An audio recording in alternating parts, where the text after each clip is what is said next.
Welcome সবাইকে career দিশারি একাডেমির YouTube চ্যানেলে। আজকে তাহলে আমরা এই জেপএসসির জন্য আরো একটা নিউ চ্যাপ্টার এমসিকিউ নিয়ে আলোচনা করে নেব। যে চ্যাপ্টারটা হচ্ছে কি আমাদের মানব উন্নয়নে অণুজীব। তাহলে এই চ্যাপ্টারের কয়েকটাই আমাদের টপিক আছে। সেই টপিকগুলোর প্রত্যেকটা ইম্পর্টেন্ট এমসিকিউ কে আজকে আমরা আমাদের এই ক্লাসের মাধ্যমে কভার করে নেব। তার ফলে কি হবে, একটা ক্লাসের মধ্যে আমরা এই চ্যাপ্টারটাকে ইজিলি সমস্ত টপিকগুলোকে কভার করবো। তার সাথে সাথে যেগুলো আমাদের পরীক্ষাতে সম্ভাব্য যে প্রশ্নগুলো আসার চান্স খুব বেশি, সেগুলো নিয়েও একসাথে আমরা আলোচনা করে নিচ্ছি। তাহলে চলো প্রথমে আমরা শুরু করে নিই ক্যাটাগরি 1 এর কোশ্চেন দিয়ে। প্রথম কোশ্চেন কি বলছে, যে সাইট্রিক অ্যাসিডের প্রধান বা অন্যতম উৎস কি? আমরা যে সাইট্রিক অ্যাসিডকে আমরা যখন বিভিন্ন যে ইন্ডাস্ট্রিতে বা কারখানাতে যখন বেশি পরিমাণে তৈরি করতে হচ্ছে, তখন কোন ধরনের এই মাইক্রোবস গুলোকে আমরা কাজে লাগাচ্ছি। তাহলে একটা জিনিস আমরা এতদিন কি জেনে এসেছি, বা আমাদের একটা কমন কনসেপ্ট কি, যে বিভিন্ন ধরনের যে মাইক্রোবস গুলো, ব্যাকটেরিয়া, ফাঙ্গাস, এগুলো কি করে আমাদের শরীরে কোনো না কোনো ভাবে ক্ষতিকারক হিসেবে কাজ করে, কোনো না কোনো ডিজিজ কন্ডিশন তৈরি করার জন্য দায়ী। কিন্তু কি, যে শুধুমাত্র সেগুলো যে সবসময় ব্যাকটেরিয়া বা ফাঙ্গাস এটা ক্ষতিকারক দিক আছে, তার সাথে সাথে কি দেখতে পাচ্ছি আমরা, যে কিছু কিছু আমাদের যে বিভিন্ন আমাদের উপকারী বস্তু তৈরি করতেও কিন্তু হেল্প করে। যেমন বিভিন্ন ধরনের এই যে আমরা বলছি ইন্ডাস্ট্রিয়াল প্রোডাকশনে লাগছে। তাছাড়াও কি দেখবো, খুবই গুরুত্বপূর্ণ আমাদের যে কিছু অ্যান্টিবায়োটিক প্রস্তুতিতেও কিন্তু এই ধরনের যে মাইক্রো অর্গানিজম বা মাইক্রোবস গুলোকে কাজে লাগায়। তাহলে এগুলো হচ্ছে কি তাদের উপকারী দিক। তাহলে আমরা এই চ্যাপ্টারটার মাধ্যমে মূলত কি পড়ছি, যে এই মাইক্রোবস গুলোর যে আমাদের হিউম্যান ওয়েলফেয়ারে তার যে বেনিফিটটা কি, এই যে মাইক্রোবস গুলোকে আমরা কাজে লাগাচ্ছি, তাদের থেকে আমরা কিছু তৈরি করছি, বা আমাদের কোনো না কোনো ভাবে হেল্পফুল হতে এগুলো কাজ করছে। অ্যান্টিবায়োটিক, বিভিন্ন ধরনের বায়োগ্যাস প্রস্তুতিতে, তারপর বায়ো ফার্টিলাইজার প্রস্তুতি, সমস্ত কিছুতেই কিন্তু মাইক্রোবস কাজে লাগে। তাহলে আমাদের এই কোশ্চেনটা থেকে জানতে চাইছি যে সাইট্রিক অ্যাসিড, এই সাইট্রিক অ্যাসিডটা একটা কি অর্গানিক অ্যাসিড? এই সাইট্রিক অ্যাসিড বা অ্যাসিটিক অ্যাসিড, বিভিন্ন ধরনের যত সমস্ত অ্যাসিড গুলোকে আছে, সেগুলোকে যদি আমরা ল্যাবের মধ্যে বা একটা ধরলাম কারখানার মধ্যে যখন প্রচুর বেশি পরিমাণে আমাদেরকে সেটাকে প্রোডাকশন করতে হবে, তখন কি করা হয়, এরকম একটা যন্ত্র ইউজ করা হয়। এই যন্ত্রটাকে কি বলা হয়? ফার্মেন্টার। ফার্মেন্টার। এই ফার্মেন্টার যন্ত্রের মধ্যে কি করবে, যে বিভিন্ন যে সাবস্ট্রেট গুলোকে দিয়ে দেবে। সাবস্ট্রেট বলতে কি, যেটার থেকে আমরা এনজাইমটা তৈরি করব, বা যে বিভিন্ন যে অ্যাসিড বা অ্যান্টিবায়োটিক যেটার থেকে তৈরি করব। এখানে যেমন সাইট্রিক অ্যাসিডের ক্ষেত্রে কি করা হয়, সুগার, বিভিন্ন ধরনের যে গ্লুকোজ, মল্টোজ, এই সমস্ত সুগার জাতীয় যে পদার্থগুলো, কার্বোহাইড্রেট মলিকিউলগুলোকে দেওয়া হচ্ছে। তার সাথে কি করা হয়, অ্যাড করা হচ্ছে অ্যাসপারজিলাস। অ্যাসপারজিলাস অ্যাড করা হলো। এরপরে কি হচ্ছে, ফার্মেন্টার যন্ত্রের মধ্যে নির্দিষ্ট আমাদের যে টেম্পারেচার থেকে শুরু করে পিএইচ বলা হোক, বাকি সমস্ত কন্ডিশন গুলোকে আমরা কি করতে পারি, কন্ট্রোল করতে পারি বাইরে থেকে। এই নির্দিষ্ট টেম্পারেচার, পিএইচ, সমস্ত কিছুটাকে এটা একটা বায়ো রিয়েক্টর হিসেবে কাজ করে। তাহলে সমস্ত এই কন্ডিশনটা যখন মেনটেন হচ্ছে, তখন কি হবে, অ্যাসপারজিলাসটা গ্রো করবে। অ্যাসপারজিলাস যত গ্রো করবে, এটা কি এক ধরনের ফাঙ্গাস। তাহলে এই অ্যাসপারজিলাস গ্রো করছে, তখন কি করছে, সুগারটাকে, সুগার থেকে আমরা কি জানি পাইরুভিক অ্যাসিড তৈরি হয়। পাইরুভিক অ্যাসিডটাকে আলটিমেটলি ফার্মেন্টেশন পদ্ধতিতে কি করবে, সাইট্রিক অ্যাসিড প্রস্তুতিতে হেল্প। তাহলে এখানে এই যে সাইট্রিক অ্যাসিডের আমরা প্রধান উৎস বলতে পারি কি, বা সাইট্রিক অ্যাসিড প্রস্তুতি, এরকম ভাবে কোশ্চেনটা আসে কি, যে সাইট্রিক অ্যাসিড প্রস্তুতিতে আমাদের কোন মাইক্রোবস কাজে লাগে, সেক্ষেত্রেও কি হবে, অ্যাসপারজিলাস নাইগা।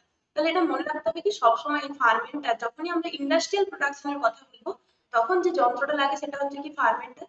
সেই ফার্মেন্টারের মাধ্যমে আমরা একটা নির্দিষ্ট এনভায়রনমেন্টাল কন্ডিশন দিচ্ছি, দিয়ে এই ধরনের মাইক্রোবস এর গ্রোথটাকে আমরা প্রমোট করছি।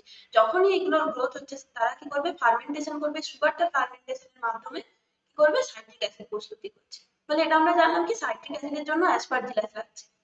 এছাড়াও আরো কয়েকটা আছে, যেমন কি আমরা যদি বলি যে ল্যাক্টোব্যাসিলাস বলে যে ব্যাকটেরিয়াটা আছে, এই ল্যাক্টোব্যাসিলাস আমাদের খুব কমন। আমরা যে এই দুধ থেকে যখন দই তৈরি হয়, সেখানেও কি হচ্ছে, এই ল্যাক্টোব্যাসিলাস কাজ করে।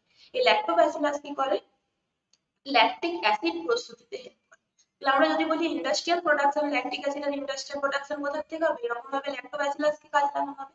বা যখন আমরা এই যে দুধ কাটিয়ে ছানা বা দই তৈরি করছি, তখন কি করা হচ্ছে, মেনলি যে দইতে, যখন দই তৈরি হচ্ছে, তখন কি হচ্ছে, আলটিমেটলি যে মিল্ক প্রোটিন গুলো আছে দুধের মধ্যে, সেগুলোকে ডাইজেস্ট করে দিচ্ছে এই ল্যাক্টোব্যাসিলাস বলে যে ব্যাকটেরিয়াটা আছে। দিয়ে কি করছে, সে এই ধরনের এই যে ল্যাকটিক অ্যাসিড, ল্যাক্টোব্যাসিলাস কি করবে, ল্যাকটিক অ্যাসিড প্রস্তুতি করছে ফার্মেন্টেশনের মাধ্যমে।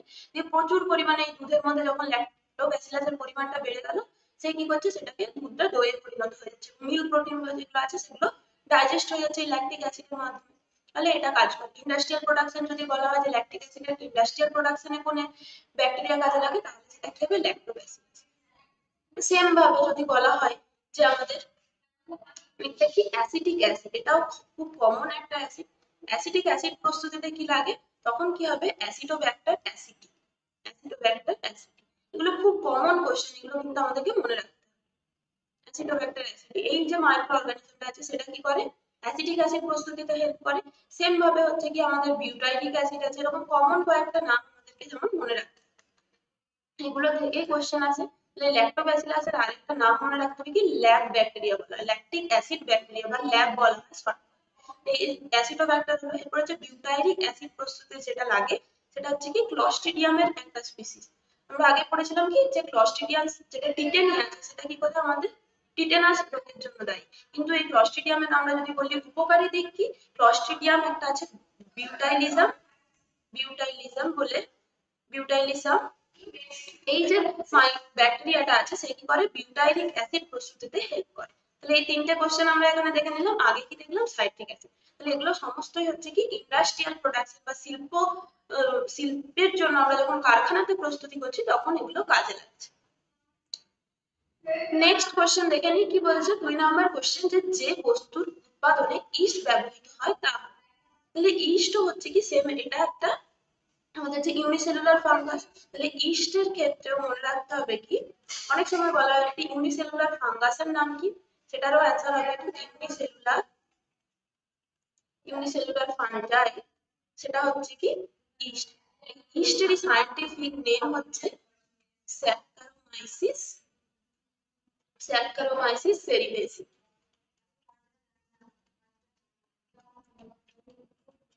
সেরিবেসি। তাহলে এই স্যাক্কারোমাইসিস বা ইস্ট যেটা আমরা বলছি বিভিন্ন আমাদের যে খাদ্যবস্তু প্রস্তুতিতেও হেল্প করে। সেম ভাবে হচ্ছে কি একটা গুরুত্বপূর্ণ যে আমরা কি জানি ইস্টের ফার্মেন্টেশনের মাধ্যমে ইথানল ফার্মেন্টেশন যেটা হয়, ইথানল প্রস্তুতিতেও কিন্তু হেল্প করে। তাহলে এটার অ্যান্সার সবাই আগে লেখো কি হবে? এটার অ্যান্সার সবাই লেখো, 2 এর অ্যান্সার কি হবে?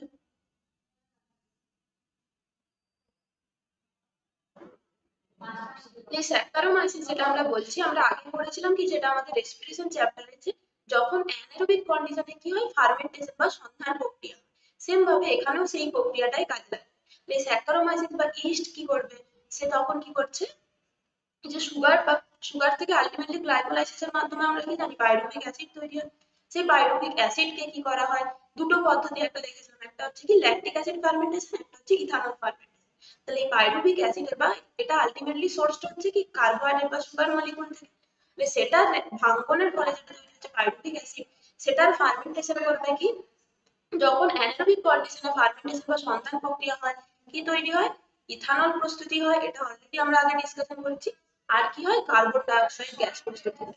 এই যে ইথানলটা, সেটাই হচ্ছে কি আমাদের ইন্ডাস্ট্রিয়াল যদি বলি ইস্ট কি করে, এই ধরনের বিভিন্ন যে অ্যালকোহল জাতীয় যে পদার্থগুলো আছে, সেটা হতে পারে বিয়ার, ওয়াইন, বিভিন্ন ধরনের যে রাম, হুইস্কি, ব্র্যান্ডি, সমস্তগুলো যে অ্যালকোহল জাতীয় যে পদার্থগুলো আছে সেগুলো কোথা থেকে তৈরি হচ্ছে? এই ইস্টের মাধ্যমে যে ইথানল ফার্মেন্টেশন হচ্ছে সেই প্রক্রিয়াতে কি তৈরি হয়? অ্যালকোহল জাত বিভিন্ন যে বস্তুগুলো তৈরি হয়। তার মধ্যে একটা আসছে কি বিয়ার। এছাড়াও কি হচ্ছে সেম ভাবে যখন আমরা কি দেখি যে পাউরুটি বা আমরা যদি ঘরে অনেকে কেক বানিয়ে থাকি সেখানে কি দেওয়া হয়? ইস্ট মেশানো হয়। বা নান, এই ধরনের যে খাবারগুলো সমস্ত জায়গায় কি দেখি আমরা? ইস্ট দেওয়া হচ্ছে। তাহলে ইস্ট কি কাজ করে আমাদের? এই সেম ভাবে তখন কি করবে? সেই ফার্মেন্টেশন প্রক্রিয়া কি করছে? এই যে কার্বন ডাই অক্সাইড যে গ্যাসটা তৈরি করছে সেটাই কি করে? পাউরুটির যে ফাঁপা জিনিসটা তৈরি হয় না, বা একটা যখন আমরা নান মাখার পরে যে ডোটা তৈরি হয় সেটা কি হয়? ফাঁপা থাকে। সেটা কিসের জন্য হচ্ছে? এই যে কার্বন ডাই অক্সাইড গ্যাসটা ওখানে ট্র্যাপ হয়ে যাচ্ছে। সবসময় মনে রাখতে হবে যে ইস্টের ফার্মেন্টেশন বা ইথানল ফার্মেন্টেশনের দুটো প্রোডাক্ট হচ্ছে, একটা হচ্ছে কি পাউরুটি প্রস্তুতে বিভিন্ন যে বেকারি ইন্ডাস্ট্রিজে কাজে লাগে, আরেকটা হচ্ছে কি যে অ্যালকোহল জাতীয় যে বস্তু দ্রব্যগুলো আমাদের বিভিন্ন যে তৈরি হচ্ছে সেখানেও কি লাগবে? এই ইথানল যেটা তৈরি হচ্ছে সেটাই কি কাজে লাগছে? অ্যালকোহল প্রস্তুতিতে হেল্প করে। তাহলে এখানে অপশন কি হচ্ছে? 2 এর এ। তার জন্য আরেকটা জিনিস আমাদেরকে এখানে একটা পেজ অ্যাড করে নিই।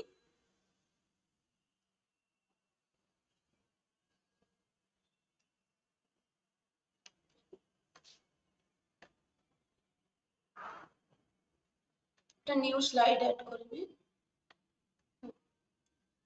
তাহলে আমরা এই যে বললাম দুটো ইন্ডাস্ট্রিতে ইউজ হচ্ছে, একটা হচ্ছে কি বিভিন্ন যে বেকারি প্রোডাক্ট গুলো ইউজ করছে।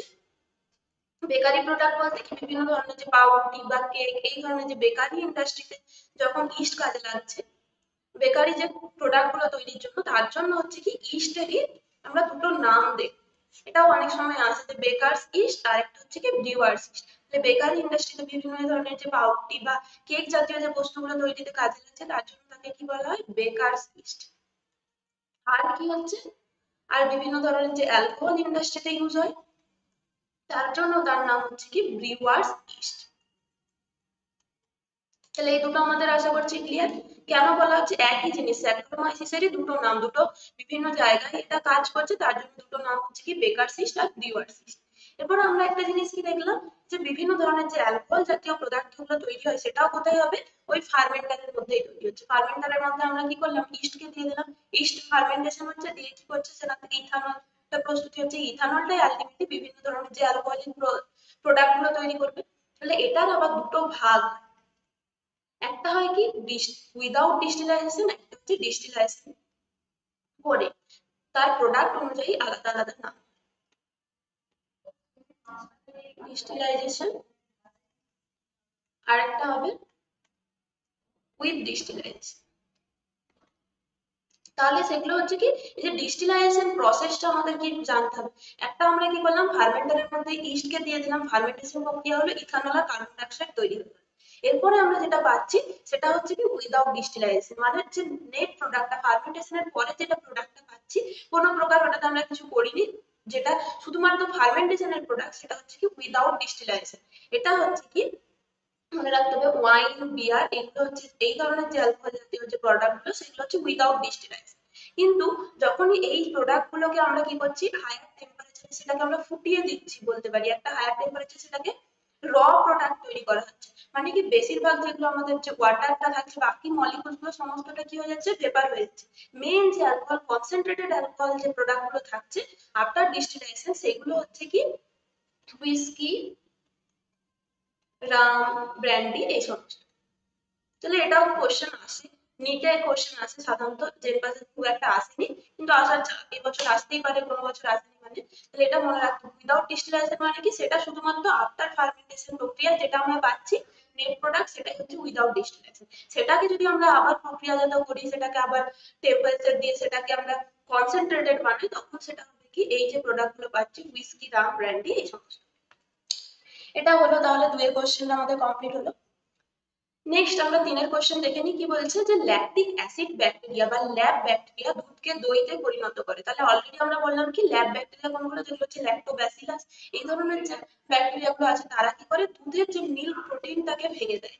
এই মিল্ক প্রোটিনটাকে যখনই আমরা কি করি, পার্সিয়ালি ডাইজেস্ট করে দেবে, প্রোটিনের যে স্মল স্মল প্রোডাক্ট, আমরা কি জানি প্রোটিনকে যদি ভাঙা হয় কি কি পাওয়া যায়, প্রোটিওজেস, পেপটাইডস বা পেপটনস এই ধরনের যেগুলো পাচ্ছি আমরা পার্সিয়াল ডাইজেশনের ফলে, সেটাই কোথায় থাকছে, আমাদের যে দইয়ের মধ্যে। তো প্রোটিনটাকে ভেঙে দিলে, যে আমরা দুধের মধ্যে কি থাকছে, প্রোটিনটা একটা লেয়ার থাকছে, এই প্রোটিন গুলো যখনই ভেঙে যাবে, দইয়ের যে আকারটা নিচ্ছে, এই দইটাও কিন্তু আমাদের শরীরের পক্ষে খুবই উপকারী। কারণ কি, যে ল্যাক্টোব্যাসিলাস তার মধ্যে প্রেজেন্ট থাকছে। ল্যাক্টোব্যাসিলাস গুলো হচ্ছে কি, আমাদের নর্মাল যদি বলি আমরা, যে স্মল ইন্টেস্টাইন হোক বা লার্জ ইন্টেস্টাইন, ক্ষুদ্রান্ত বা আমাদের যে হিউম্যান গাটের মধ্যে কিছু কিছু থাকে আমাদের উপকারী এই ধরনের ব্যাকটেরিয়া প্রেজেন্ট থাকে, যেগুলো কি করে, আমাদের যে নর্মাল কন্ডিশনে হিউম্যান নর্মাল যদি আমরা কন্ডিশন ধরি, কোনো ডিজিজ নয়, এই ব্যাকটেরিয়াগুলো নর্মালি প্রেজেন্ট থাকছে গাটের মধ্যে, কি করে আমাদের যে নর্মাল আমাদের বডির যে কন্ডিশন, সেখানে কি করবে, আমরা যে খাবার খাচ্ছি সেগুলোকে ডাইজেস্ট করতে, নর্মালি সেটা অ্যাবসর্ব হচ্ছে, বাকি অন্যান্য যাতে ক্ষতিকারক বিভিন্ন যে মাইক্রোস গুলো আসছে তাদের বিরুদ্ধে এগেনস্টেও কি করতে পারে, ইমিউনিটি প্রদান করতে হেল্প করে। তাহলে এগুলো হচ্ছে আমাদের নর্মাল, আমরা বলতে পারি কি ফ্লোরা, আমাদের যে হিউম্যান ফ্লোরার মধ্যে আমরা পাবো, নর্মালি পেয়ে থাকি। তাহলে ল্যাক্টোব্যাসিলাস দইয়ের মধ্যে আমরা যেটা পাচ্ছি, সেটা আমাদের জন্য উপকারী। যদি আমরা ক্ষুদ্রান্তের মধ্যে এগুলো প্রেজেন্ট থাকে, বিভিন্ন যে ডায়রিয়া বা এই ধরনের যে ডিজিজ গুলো, ডায়রিয়া, ডিসেন্ট্রি, এগুলোর বিরুদ্ধে কি করে, ইমিউনিটি প্রদান করে। এর ফলে কি হয়, যে ল্যাকটিক অ্যাসিডের ল্যাব ব্যাকটেরিয়া গুলো যে দই প্রস্তুতি করছে, দইয়ের মধ্যে কি থাকে, আমাদের প্রচুর পরিমাণে ভিটামিন বি 12 থাকে। ভিটামিন বি 12 এর পুষ্টিমূল্যটাকে বাড়িয়ে দেয়। তাহলে সবাই একটা এখানে অ্যান্সারে লেখো, যে ভিটামিন বি 12 এর সায়েন্টিফিক নেম কি। ভিটামিন বি 12 এর সায়েন্টিফিক নেম তাহলে আমরা নর্মালি দেখলাম যে আমাদের ক্ষেত্রে ল্যাক্টোব্যাসিলাস কি হচ্ছে, উপকারী ব্যাকটেরিয়া হিসেবে কাজ করে। এগুলো যদি আমাদের গাটের মধ্যে প্রেজেন্ট থাকে, গাট হেলথকে বা হেলদি কন্ডিশন মেনটেন করতে হেল্প করে। তাহলে এটার ক্ষেত্রে মনে রাখতে হবে কি দইয়ের মধ্যে আমরা যে দই খাচ্ছি সেটা কি হচ্ছে, ইজিলি ডাইজেস্টেবল হয়ে যায়, কারণ কি অলরেডি সেটা পার্সিয়ালি ডাইজেস্ট হয়ে আছে। এই ধরনের যে ব্যাকটেরিয়া গুলো ফাংশন করেছে অলরেডি পার্সিয়ালি ডাইজেস্ট করেছে। তাহলে দুধকে আমাদের হজম করতে যতটা টাইম লাগে তার চেয়ে কম টাইমে কি হচ্ছে দই আমরা হজম করতে পারছি, এবং তাছাড়াও কি হচ্ছে এই ধরনের যে পুষ্টিমূল্য ভিটামিন বি 12 পাচ্ছি, তার সাথে সাথে হচ্ছে বিভিন্ন ধরনের এই ব্যাকটেরিয়া, যেগুলো উপকারী ব্যাকটেরিয়া, সেগুলো আমরা শরীরে পাচ্ছি। তার জন্য আমরা কি দই খাওয়া, গরমকালে কি বলা হয় যে দই খাওয়া খুব ভালো। এটা হলো। নেক্সট কি বলছে যে ভ্যাম হলো। ভ্যাম হচ্ছে কি নামের মধ্যেই আসছে কি, তাহলে ভ্যামের ফুল ফর্ম সবাই লেখো কি হবে। ভ্যামের ফুল ফর্ম কি, এটাও হচ্ছে কি এক ধরনের মিথজীবিতার সম্পর্ক, যেমন আমরা পড়েছিলাম মাইক্রোরাইজা, উদ্ভিদের যে মূলের সাথে কি ছিল, ফাঙ্গাসের যে মিথজীবী সম্পর্ক, সেম ভাবে হবে কি এই ক্ষেত্রেও এই যে ভাস, এটার ফুল ফর্ম হবে কি তাহলে ভেসিকিউলার আরবাসকিউলার মাইক্রোরাইজা। ভেসিকিউলার আরবাসকিউলার মাইক্রোরাইজা।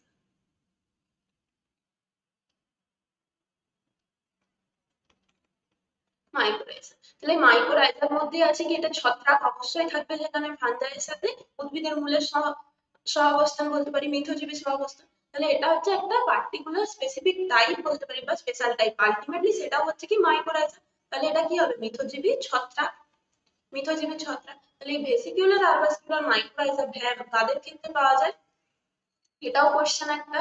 এটা হবে কি মনে রাখতে হবে গ্লোমাস বলে যে স্পিসিসটা আছে, গ্লোমাসের ক্ষেত্রে আমরা ভ্যাম পেয়ে থাকি। তাহলে ভ্যামের থেকে কোশ্চেন আছে যে কি কোথায় বা কোন ক্ষেত্রে, কোন স্পিসিসের ক্ষেত্রে আমরা এই ধরনের ভাস্কুলার ভেসিকিউলার আর ভাস্কুলার মাইক্রোরাইজা পেয়ে থাকি, সেটা হবে কি গ্লোমাস। তাহলে সেম ভাবে যেমন উদ্ভিদের এই যে গ্লোমাস জাতীয় যে প্রজাতির যেগুলো আছে তাদের ক্ষেত্রে কি দেখবো যে মূলের সাথে এই ধরনের যে ছত্রাকগুলো সহাবস্থান থাকবে, তারা কি করবে উদ্ভিদকে মাটির থেকে বিভিন্ন ধরনের যে মাইক্রো মিনারেলস, মাইক্রোনিউট্রিয়েন্টস এগুলোকে সাপ্লাই দিবে, উদ্ভিদকে অ্যাবজর্ব করতে হেল্প করবে।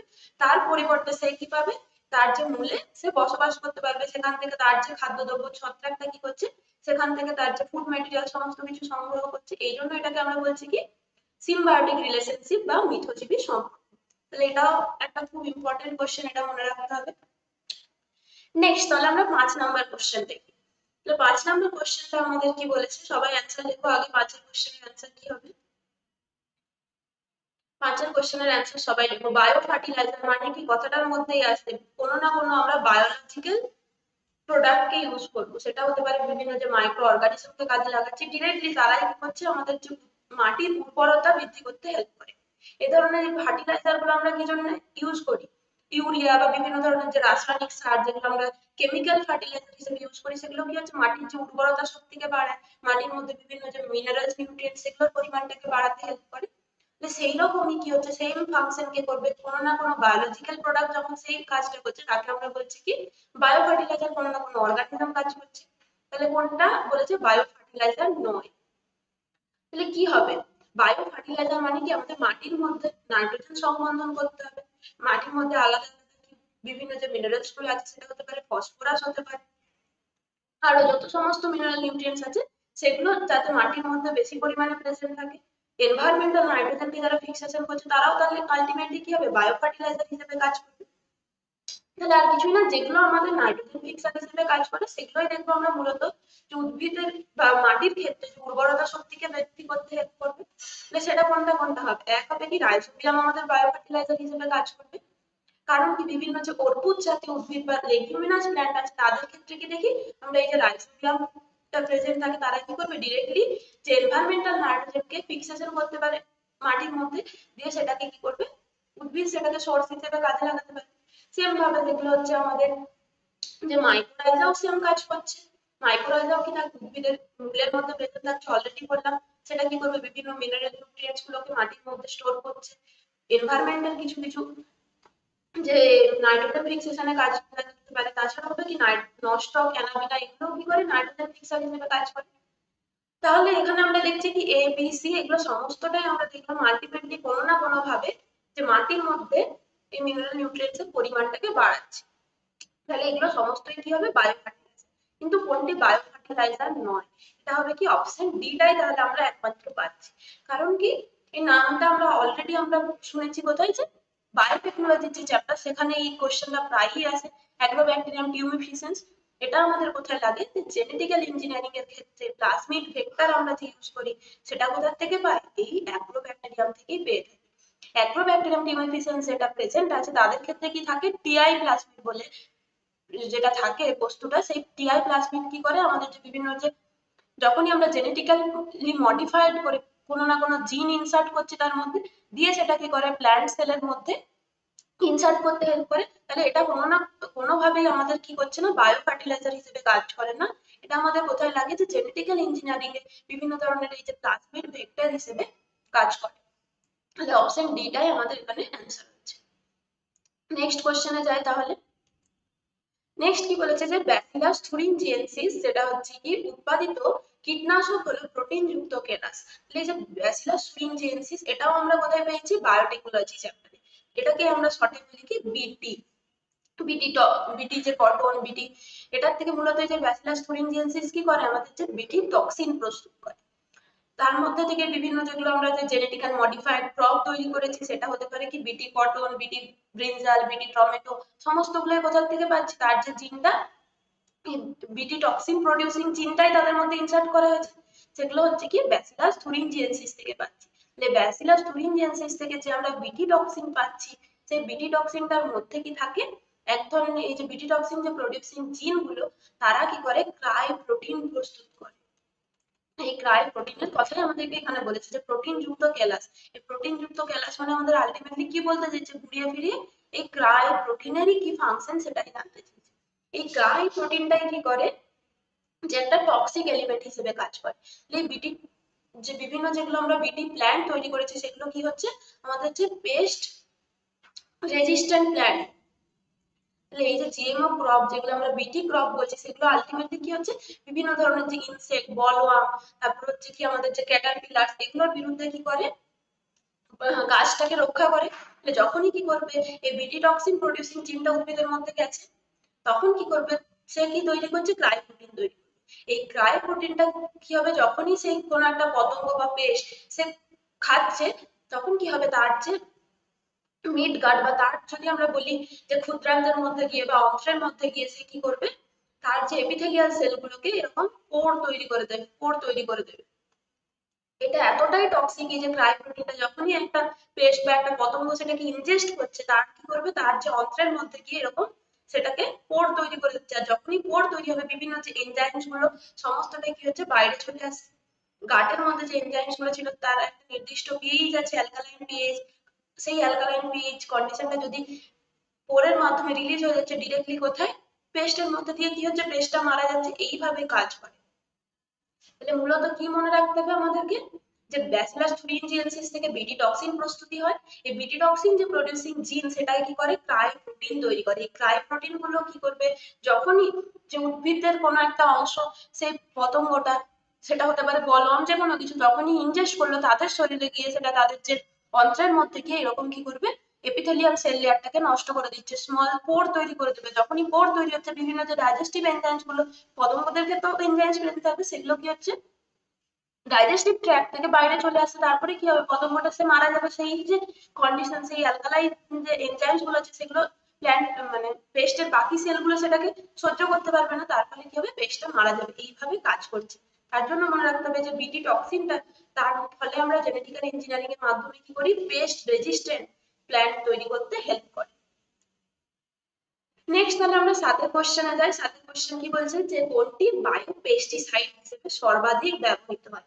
তাহলে এটা অলরেডি আমরা আলোচনা করলাম কি বায়ো পেস্টিসাইড। তাহলে এগুলো আলটিমেটলি কি অর্গানিক কোনো আমাদের যে মাইক্রো অর্গানিজম ব্যাসিলাস থুরিনজিয়েন্সিস, এটাও কি একটা এক ধরনের ব্যাকটেরিয়া। তাহলে এগুলো কি হচ্ছে, কি করছে, বিভিন্ন ধরনের যে আমাদের আমরা যদি বলি যে ইনসেকটিসাইড বা পেস্টিসাইড হিসেবে আমরা কেমিক্যাল যেমন ইউজ করি, তার পরিবর্তে যদি আমরা এই ধরনের যে জেনেটিক্যাল ইঞ্জিনিয়ারিং এর মাধ্যমে ডিরেক্টলি প্ল্যান্ট সেলটার মধ্যেই যদি চেঞ্জ করে ফেলি, এই বিটি টক্সিন প্রডিউসিং জিনটাকে যদি ইনসার্ট করে দিই, তাহলে আমাদের আর কোনো আলাদাভাবে এই ধরনের যে কেমিক্যাল গুলোকে ইউজ করতে হচ্ছে না, ওটা ডিরেক্টলি আমরা কি করছে, একটা বায়োলজিক্যাল পেস্টিসাইডস হিসেবে কাজ করছে, পেস্ট কন্ট্রোলে হেল্প করছে। তার জন্য এগুলোকে বলছে কি বায়ো পেস্টিসাইড। তাহলে বায়ো পেস্টিসাইডস হিসেবে কি করা হচ্ছে, এই ব্যাসিলাস থুরিনজিয়েন্সিস এটা সব থেকে বেশি পরিমাণে ব্যবহৃত হয়। এছাড়াও বলতে পারে যে বায়োটেকনোলজিক্যাল বা জেনেটিক্যাল ইঞ্জিনিয়ারিং এর ক্ষেত্রে সব থেকে বেশি পরিমাণে কোনটাকে ব্যবহার করা হয়, সেটা হবে কি ব্যাসিলাস থুরিনজিয়েন্সিস। এছাড়াও আমরা দেখেছি কি এখন যে উন্নত বিভিন্ন যে কৃষিকাজের ক্ষেত্রে আমরা এই ব্যাসিলাস থুরিনজিয়েন্সিস এর স্পোর পাওয়া যায়। এই স্পোরটা হচ্ছে কি বিভিন্ন যেগুলো এগ্রিকালচারাল যে শপ গুলো আছে, দোকানগুলো আছে, সেখানে পাওয়া যায়। এই বিটি স্পোর আলাদা করে পাওয়া যাচ্ছে। বিটি স্পোর গুলো কি হচ্ছে, ওয়াটারে মিক্স করে বিভিন্ন ধরনের গাছে যদি আমরা স্প্রে করে দিই, তাহলেও কি দেখা যাচ্ছে স্প্রে করার ফলে সেটাও একটা বায়ো পেস্টিসাইড হিসেবে আমাদের কাজ করে। এই যে জেনেটিক্যাল ইঞ্জিনিয়ারিং এর মাধ্যমে আমরা যে প্ল্যান্ট গুলোকে প্রডিউস করছি, সেটা কি অনেকটাই খরচ সাপেক্ষ। সব প্ল্যান্টের ক্ষেত্রে আমরা এরকম যে জেনেটিক্যাল মডিফাইড করতে পারি না। তার জন্য কি দেখা যাচ্ছে যে বিটি যে স্পোর গুলোকে আমরা ডিরেক্টলি যদি ওয়াটারের মাধ্যমে যদি মিশিয়ে নিয়ে দিয়ে সেটাকে আমরা বিভিন্ন গাছের মধ্যে স্প্রে করি, সেটাও কি হবে এই ধরনের বিভিন্ন যে পেস্টিসাইডস হিসেবে কিন্তু কাজ করছে। তাহলে এটা দেখবে বেশি বইয়ে নেই, এনসিইআরটি যদি কেউ ফলো করো তাহলে দেখবে এই টার্মটা দেওয়া আছে, বিটি স্পোর কে আমরা স্প্রে হিসেবে বা বায়োপেস্টিসাইডস হিসেবে ইউজ করতে পারি। নেক্সট আমরা কোশ্চেনে যাই। এই কোশ্চেনটা খুবই খুবই গুরুত্বপূর্ণ, স্টার দিয়ে রাখো সবাই। এটা অনেক যে প্রিভিয়াস ইয়ার কোশ্চেন আমরা পেয়ে থাকি যে পেনিসিলিন, পেনিসিলিনটা কি। পেনিসিলিন হচ্ছে আমাদের যত অ্যান্টিবায়োটিক আছে সবার প্রথম যে অ্যান্টিবায়োটিক প্রস্তুতি হয়েছিল সেটা হচ্ছে কি, সবার প্রথম যে অ্যান্টিবায়োটিক প্রস্তুতি হয়েছিল সেটা হচ্ছে কি পেনিসিলিন। ফার্স্ট প্রডিউসিং যেটা প্রথম যে ডিসকভারি হয়েছিল পেনিসিলিন, সেটা হচ্ছে কি ফার্স্ট ডিসকভার্ড অ্যান্টিবায়োটিক। আর কে কোন বিজ্ঞানী এটাকে আবিষ্কার করেছিল, সেটা হবে কি বিজ্ঞানী আলেকজান্ডার ফ্লেমিং। এটা খুব ইম্পর্টেন্ট একটা কোশ্চেন যে প্রথম আবিষ্কৃত অ্যান্টিবায়োটিক কোনটি, সেটা হবে কি পেনিসিলিন। কোন বিজ্ঞানী সেটাকে আবিষ্কার করেছিলেন, কি হবে আলেকজান্ডার ফ্লেমিং। তিনি কি যে এটা প্রস্তুত করার জন্যই যে কোনো পরীক্ষা নিরীক্ষা করছিলেন সেরকম নয়। কি দেখা গেছিল যে বিভিন্ন তিনি যে তার ল্যাবরেটরির মধ্যে অন্য কিছু নিয়ে ল্যাবরেটরির মধ্যে যখন পরীক্ষা নিরীক্ষা করছিলেন, হঠাৎ করে দেখেন যে এইরকম একটা স্ট্রাকচার পাওয়া যাচ্ছে যেটা আমাদের ব্যাকটেরিয়ার বিরুদ্ধে কাজ করছে, অ্যান্টিবায়োটিক এফেক্ট আছে। সেখান থেকে তিনি সেটার নাম দিয়েছিলেন পেনিসিলিন। আর প্রথম যে পেনিসিলিন যেখান থেকে পেয়েছিলেন সেটা হচ্ছে কি স্পিসিসটা হচ্ছে কি পেনিসিলিয়াম নোটেটাম। এটা খুব ইম্পর্টেন্ট, পেনিসিলিয়াম নোটেটাম। তাহলে প্রথম যে স্পিসিস থেকে আমাদের অ্যান্টিবায়োটিক প্রস্তুত করা হয়েছিল সেটা হচ্ছে কি পেনিসিলিয়াম নোটেটাম, সেখান থেকে পাওয়া গেছিল পেনিসিলিন। পরবর্তীতে যখন আমাদের যে বিভিন্ন ইন্ডাস্ট্রিয়াল প্রোডাকশন, পেনিসিলিন কি আমাদের একটা খুব কমন ইউজ হয় অ্যান্টিবায়োটিক হিসেবে। তার জন্য কি হচ্ছে আমাদেরকে ইন্ডাস্ট্রির মধ্যে সেটাকে যখন প্রস্তুত করতে হবে, তখন দেখা গেল কি এই পেনিসিলিয়াম নোটেটামের চেয়েও বেশি এফেক্টিভ একটা স্পিসিস আছে পেনিসিলিয়ামের, যেটার থেকে আমরা বেশি ভালো যে ইন্ডাস্ট্রিয়াল প্রোডাকশনে কাজে লাগাতে পারি, সেটা হবে কি পেনিসিলিয়াম ক্রাইসোজেনাম। তাহলে ইন্ডাস্ট্রিয়াল প্রোডাকশনের ক্ষেত্রে আমরা কাকে ইউজ করি, পেনিসিলিয়াম ক্রাইসোজেনাম, এটাই সব থেকে বেশি ইউজ করা হয়। কিন্তু যদি বলা হয় যে প্রথম যে অ্যান্টিবায়োটিক প্রস্তুত হয়েছিল সেটা কি হবে, সেটা কিন্তু পেনিসিলিয়াম ক্রাইসোজেনাম হবে না, সেটা কি হবে পেনিসিলিয়াম নোটেটাম। তাহলে এটা সবাই মনে রাখবে। নেক্সট, তাহলে এই অ্যান্টিবায়োটিকটা প্রথম যে পেনিসিলিন বললাম কি আলেকজান্ডার ফ্লেমিং আবিষ্কার করেছিল, কত সালে সবাই এটা বলবে, কোন ইয়ারে, ইয়ারটা কত সেটা সবাই লেখো যদি কেউ জেনে থাকো। তাহলে এই কোশ্চেন গুলো কিন্তু খুবই ইম্পর্টেন্ট। এছাড়াও এই যে আমরা বলছি স্ট্রেপ্টোমাইসিস, স্ট্রেপ্টোমাইসিস থেকেও আমরা পেয়ে থাকি কি স্ট্রেপ্টোমাইসিন বলে যে অ্যান্টিবায়োটিক আছে সেটা পেয়ে থাকি। এবং বিভিন্ন ব্যাকটেরিয়া আছে যেগুলোর থেকে খুবই গুরুত্বপূর্ণ ভাবে আমাদের যে যত অ্যান্টিবায়োটিক প্রস্তুতি হয় বেশিরভাগটাই আমরা দেখবো কি বিভিন্ন ধরনের ফাঙ্গাস বা এই ধরনের যে ব্যাকটেরিয়া থেকে কিন্তু আমাদের যে ভ্যাকসিন প্রস্তুতি হোক বা ব্যাকটেরিয়া প্রস্তুতি হোক, বিভিন্ন ধরনের যে ড্রাগ, এগুলো কিন্তু আমরা পেয়ে থাকি। তাহলে খুবই ভালো একটা কিন্তু সবসময় আমরা যে ভাবি ব্যাকটেরিয়া একটা ক্ষতিকারক জিনিস, সেটা কিন্তু নয়, এখান থেকে আমরা তাহলে দেখতে পাচ্ছি। নেক্সট তাহলে কোশ্চেন দেখে নিই। নেক্সট কোশ্চেন 9 কোশ্চেন কি বলছে যে নিম্নলিখিত কোন আণুবীক্ষণিক জীব স্ট্রেপ্টোমাইসিন প্রস্তুত করা হয়েছে, কোন জীব থেকে। তাহলে এটা অলরেডি আমরা বললাম কি স্ট্রেপ্টোমাইসিন কোথা থেকে পাওয়া গেছে, এটা অ্যান্সার কোনটা, সমস্তগুলোই কি হচ্ছে স্ট্রেপ্টোমাইসিসের স্পিসিস। তাহলে এখানেই গুলিয়ে যাবে পরীক্ষায় যে স্পেসিফিক কোনটা মনে রাখতে হবে কি স্ট্রেপ্টোমাইসিস গ্রিসিয়াস। তাহলে স্ট্রেপ্টোমাইসিস গ্রিসিয়াস যেটা অপশন বি, সেটাই হবে কি স্ট্রেপ্টোমাইসিন অ্যান্টিবায়োটিক প্রস্তুতিতে হেল্প করে। এই যে আণুবীক্ষণিক বলছে, এই টার্মটার মধ্যে একটা জিনিস আছে, এখানেও এমসিকিউ একটা লুকিয়ে আছে কি, এই যে আমরা ব্যাকটেরিয়ার কথা বলছি, ব্যাকটেরিয়া গুলো কি হয় সেগুলো তো মাইক্রোস্কোপিক অর্গানিজম, আমরা চোখে দেখতে পাচ্ছি না। তার যে আমরা যদি বলি দৈর্ঘ্য বা তার যে সাইজ, সেটা কিসে মাপি? আমরা মাইক্রনসে মাপি। তাহলে ব্যাকটেরিয়ার এটাও একটা কোশ্চেন আসতে পারে কি যে ব্যাকটেরিয়ার যে সাইজ সেটা আমরা মাইক্রনসে বা কি হচ্ছে 10⁻⁻6 এই ইয়েতে মাইক্রনসে একদম আমরা যখন পরিমাপ করছি, তাহলে এটা কোনোভাবেই কি হচ্ছে না, আমরা যে খালি চোখে এটাকে দেখতে পাবো না। নেক্সট 10-এর কোশ্চেনে যাই। 10-এর কোশ্চেন কি বলছে, অ্যান্সার সবাই লিখো। 10-এর কোশ্চেনের অ্যান্সার এলএসডি, এটা হচ্ছে কি একটা ড্রাগ। এলএসডি এটার ফুল ফর্ম কি আগে লেখো, আর এটা কি ধরনের ড্রাগ, ফুল ফর্মটা জানলেই বুঝে যাবে এটা কি ধরনের ড্রাগ। ফুল ফর্ম কি, এলএসডি এর ফুল ফর্ম কি? এলএসডি এর ফুল ফর্ম কি হবে সবাই লেখো। এলএসডি এর ফুল ফর্ম কি হবে? Acid lysergic acid diethyl amide. তাহলে এই যে ড্রাগটা, সেটা কি হচ্ছে কি খুব কমন, কিন্তু এটা ইউজ করা হয় না। যদি আমরা বলি বিভিন্ন ধরনের যে সাইকিয়াট্রিক বা সাইকোলজিক্যাল যে নিউরো মেডিসিন বা সাইকিয়াট্রিক যে মেডিসিন, সেখানে এটা ইউজ করা হয়, কিন্তু খুব কমন, কিন্তু এটা ইউজ বর্তমানে করা হয় না। কারণ কি, এটার একটা সাইড এফেক্ট বলতে পারি, বা এই ড্রাগটার যেটা মোড অফ অ্যাকশন বা কিভাবে কাজ করে, সে কি করে, হ্যালুসিনেশন তৈরি করে। তার জন্য একে বলা হয় কি হ্যালুসিনোজেনিক ড্রাগ। তাহলে এলএসডি ড্রাগ গুলোকে আমরা কোথায় ইউজ করা হয়? বেশিরভাগ ক্ষেত্রে বিভিন্ন যাদের যে মানসিক রোগ বা সাইকিয়াট্রিক ডিসঅর্ডারের ক্ষেত্রে কিছু কিছু ক্ষেত্রে ইউজ করা হয়, কিন্তু খুব কমনলি কিন্তু এটা ইউজ হয় না। কারণ কি, এটার যদি বলি এটার এফেক্টটা কি, এই যে লাইসার্জিক অ্যাসিড ডাইইথাইলামাইড, এরা কি করতে পারে, হ্যালুসিনোজেন তৈরি করতে পারে। হ্যালুসিনেশন বা হ্যালুসিনোজেনিক ড্রাগ বলছি আমরা, আর যেটা এফেক্ট হচ্ছে কি হ্যালুসিনেশন। হ্যালুসিনেশন মানে কি? হ্যালুসিনেশন মানে হচ্ছে যে আমরা ধরলাম যে কোনো একটা কিছু প্রেজেন্ট নেই, যে চোখের সামনে কিছু নেই, কোনো নেই, কারো কেউ প্রেজেন্ট নেই, কিন্তু সে যখনই এই ড্রাগটা কেউ নিচ্ছে, তার মনে হবে কি সামনে একটা কেউ দাঁড়িয়ে আছে, বাকি কেউ তাকে দেখতে পাচ্ছে না, সবাই ভাববে কি যে ভূত দেখছে, কিন্তু তার ক্ষেত্রে সেটা হচ্ছে কি তার এই যে মেডিসিনটার এফেক্টের জন্য তার এরকম হচ্ছে কি বর্তমানে বা প্রেজেন্ট কিছু নেই, কোনো স্টিমুলাই প্রেজেন্ট নেই, কিন্তু তার কি মনে হবে যে সেটা কিছু একটা আছে, কেউ একজন ব্যক্তি হতে পারে বা কারোর আওয়াজ শুনতে পাচ্ছে।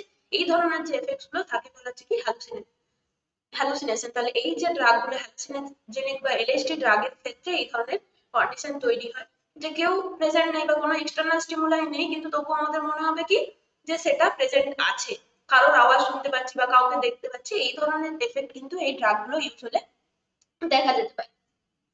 নেক্সট আমরা একটা খুব ইম্পর্টেন্ট টপিকের মধ্যে এন্ট্রি করছি, যেটা হচ্ছে কি সিওয়েজ প্রক্রিয়াকরণ বা সিওয়েজ ট্রিটমেন্ট। এখান থেকে অনেক কোশ্চেন আসতে পারে, তাহলে আমরা একবার ডিটেলসে আগে প্রক্রিয়াটা বুঝে নিই, তাহলে আমাদের যা যা কোশ্চেন আছে আমরা একসাথে আলোচনা করে নেব। এই যে সিওয়েজ ট্রিটমেন্ট বলছি, সেটা মূলত কি, আমাদের যে বিভিন্ন এই যে গৃহকর্মের ফলে যেগুলো তৈরি হচ্ছে বা ড্রেনের মাধ্যমে যেগুলো যাচ্ছে, তার মধ্যে কি থাকছে, বিভিন্ন ধরনের নোংরা বস্তু থাকছে, বর্জ্য পদার্থ থাকছে। সেটা হতে পারে কি আমাদের যে মলমূত্র ত্যাগ করছে, সেগুলোও কি থাকছে, সিওয়েজের মধ্যে মিশে থাকছে। তার ফলে হচ্ছে কি যে গৃহ কার্যের ফলে যেগুলো তৈরি হচ্ছে, আমাদের যে তরকারির খোসা থেকে শুরু করে বিভিন্ন যা সমস্ত বর্জ্য পদার্থ, সমস্তটাই কার মধ্যে থাকছে, সিওয়েজের মধ্যে। তাহলে সেটা কি হচ্ছে, যে বিভিন্ন ড্রেন হাইড্রেন এগুলোর মাধ্যমে সেটা কোথায় যাচ্ছে, আলটিমেটলি গিয়ে আমাদেরকে যদি নদীর জলের মধ্যে যাতে না মেশে, তার জন্য কি হবে, এই যে সিওয়েজ ট্রিটমেন্ট প্রসেসটাকে করতে হয়। ট্রিটমেন্ট প্রসেসটা যদি আমরা না করি, ডিরেক্টলি গিয়ে এই যে বর্জ্য পদার্থগুলো যদি নদীর মধ্যে বা বিভিন্ন যে হ্রদ সমুদ্র এগুলোর মধ্যে গিয়ে মিশে, সেটা কি করবে, সেই ওয়াটারটাকে পলিউট করে দেবে। তার জন্য এই সিওয়েজ ট্রিটমেন্ট প্রসেসটাকে কাজে লাগানো হয়। তাহলে সিওয়েজ ট্রিটমেন্টে কি দেখবো আমরা, প্রথম এই যে বিভিন্ন সিওয়েজ ট্রিটমেন্টের জন্য কি হচ্ছে, বড় বড় প্ল্যান্ট তৈরি করা আছে, বিভিন্ন নদীর কাছাকাছি অংশে এই ধরনের প্ল্যান্টগুলোকে তৈরি করা হয়। ডিরেক্টলি এটা কি করবে, এরকম 3টে কি 4টে চেম্বার থাকে, আমরা 4টে বলতে পারি, বা এই একটা চেম্বার ধরে নিই, তারপরে একটা চেম্বার, এরকম কয়েকটা পরপর চেম্বার করা থাকে। এই একটা চেম্বার হলো, তারপরে হবে কি আরো একটা এরকম। তাহলে প্রথমে ধরলাম এই যে সিওয়েজ গুলো সমস্ত গুলো কোথায় আসবে, সিওয়েজ ট্রিটমেন্ট প্ল্যান্টের মধ্যে এলো। এখানে আসার পরে কি হলো, প্রথম যে ট্যাঙ্কে যাবে সেটাকে বলছি কি আমরা প্রাইমারি ট্রিটমেন্ট। তাহলে এখানের মধ্যে কি আছে, জল আছে, বিভিন্ন অর্গানিক ম্যাটার আছে, বালি কাদা পাথর সমস্ত কিছু মিশে আছে, সেখানের মধ্যে প্লাস্টিকও থাকতে পারে, যে কোনো কিছু বর্জ্য পদার্থ যা কিছু হয় সমস্ত কিছু এই সিওয়েজের মধ্যে মিশে থাকতে পারে।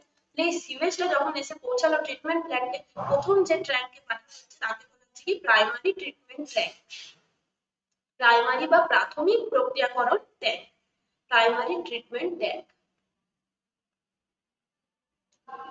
এই প্রাইমারি ট্রিটমেন্ট ট্যাঙ্কে কি হলো, তাহলে এখানে এটা জলটা এসে পৌঁছালো, জলের সাথে সমস্ত কিছু মিশে আছে, এটা ধরলাম নোংরা জলটা, নোংরা জলের মধ্যে সমস্ত কিছু মিশে আছে।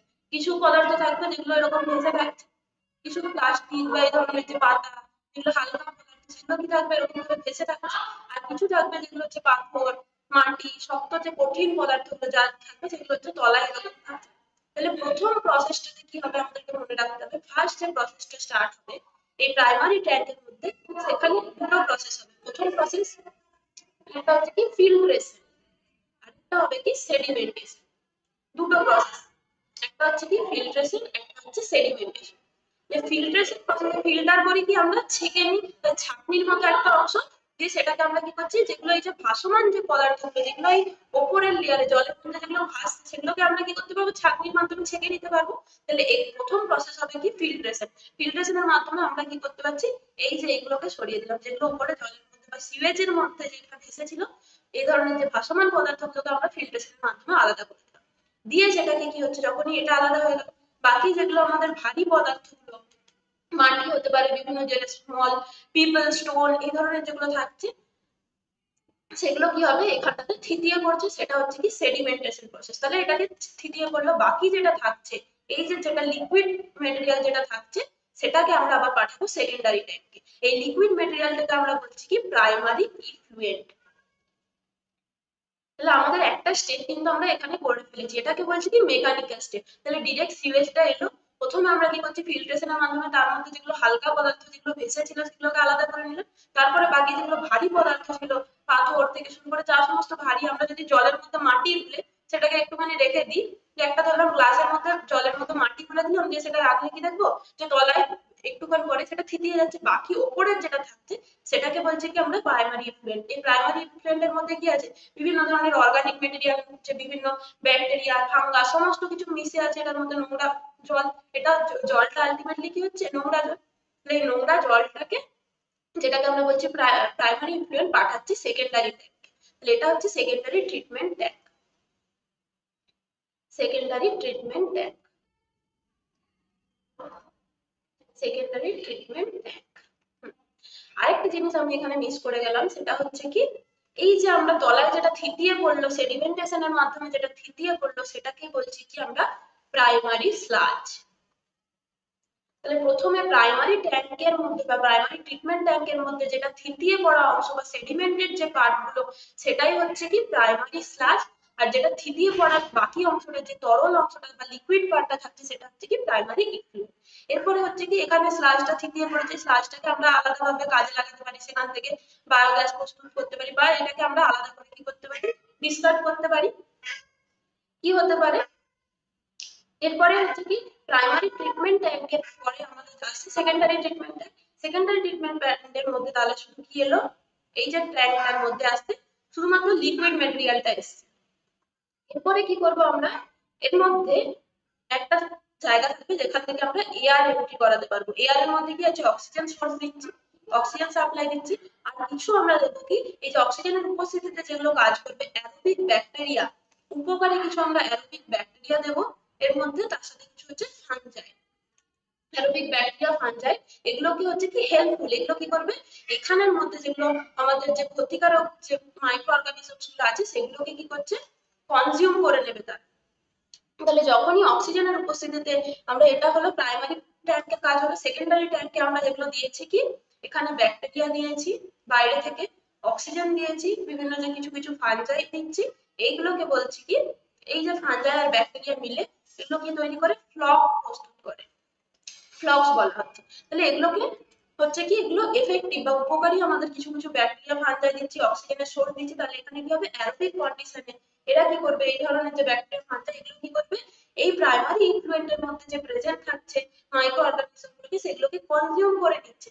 সেগুলোকে যখন কনজিউম করবে তাহলে আলটিমেটলি যে ক্ষতিকারক যে আমাদের বস্তুগুলো ছিল সেটাকে যখনই কনজিউম করে নিচ্ছে, এগুলো ব্যাকটেরিয়া ফানজাই নিজেরা কনজিউম করে নিচ্ছে, তার ফলে এই জলটাকে কি করছে পরিশ্রুত করছে।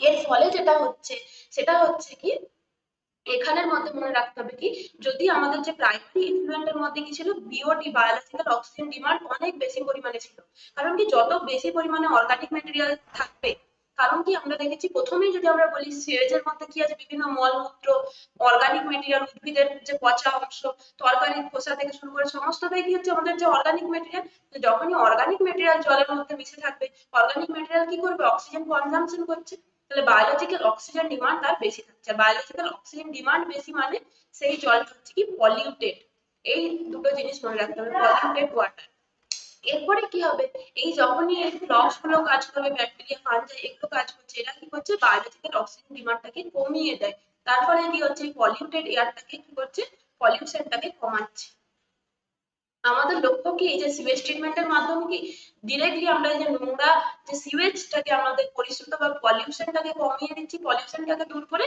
আবার আমরা রিভারের মধ্যে বা সমুদ্রের মধ্যে সেটাকে মেশাবো সেই জলটাকে এই যে বায়োলজিক্যাল অক্সিজেন ডিমান্ডটা কমবে কখনই যখনই এখানের যে আমাদের বাইরে থেকে যে আমরা ব্যাকটেরিয়া বা ফাঞ্জাই গুলো দিচ্ছি তারা কি করবে এখানের মধ্যে যে অর্গানিক মেটেরিয়াল গুলো আছে সেগুলোকে কনজিউম করে নিচ্ছে সেগুলোকে কনজিউম করে নিজেরা কি করবে এরকম নিজে থিতিয়ে পড়ছে কি করলো এখানে যা যা অর্গানিক ম্যাটেরিয়াল কিছু কিছু এরকম ধরলাম এগুলো অর্গানিক ম্যাটেরিয়াল ছিল সেগুলোকে এই ব্যাকটেরিয়া এবং ফাঞ্জাই কনজিউম করে নিজেরা কি করলো এরকম নিচে থিতিয়ে পড়ছে থিতিয়ে পড়বে ব্যাকটেরিয়া ফাঙ্গাই তার সাথে বাকি সমস্ত কিছুকে কনজিউম করে অ্যারোবিক রিঅ্যাকশন হচ্ছে এখানে দিয়ে নিজেরা এরকম সেডিমেন্ট ফর্মেশন করে নিচে থিতিয়ে যাচ্ছে বাকি যেটা তাহলে আমাদের যে এই যে এখানের মধ্যে কি হয়েছে যে ইয়েলো ইয়েলো ডটগুলোকে যদি আমরা সরিয়ে নিই তাহলে কি হবে এখানের মধ্যে অর্গানিক ম্যাটেরিয়াল যা ছিল সেগুলো আমাদের ক্লিয়ার হয়ে গেছে সেগুলোকে দূর করে দিয়েছে এর ফলে কি হবে যেটা আমাদের ক্লিন ওয়াটার বা আনপলিউটেড যে ওয়াটারটা থাকছে সেটাকে আমরা আবার বাইরে বার করে দিচ্ছি আলাদা করে সেটার মধ্যে আমরা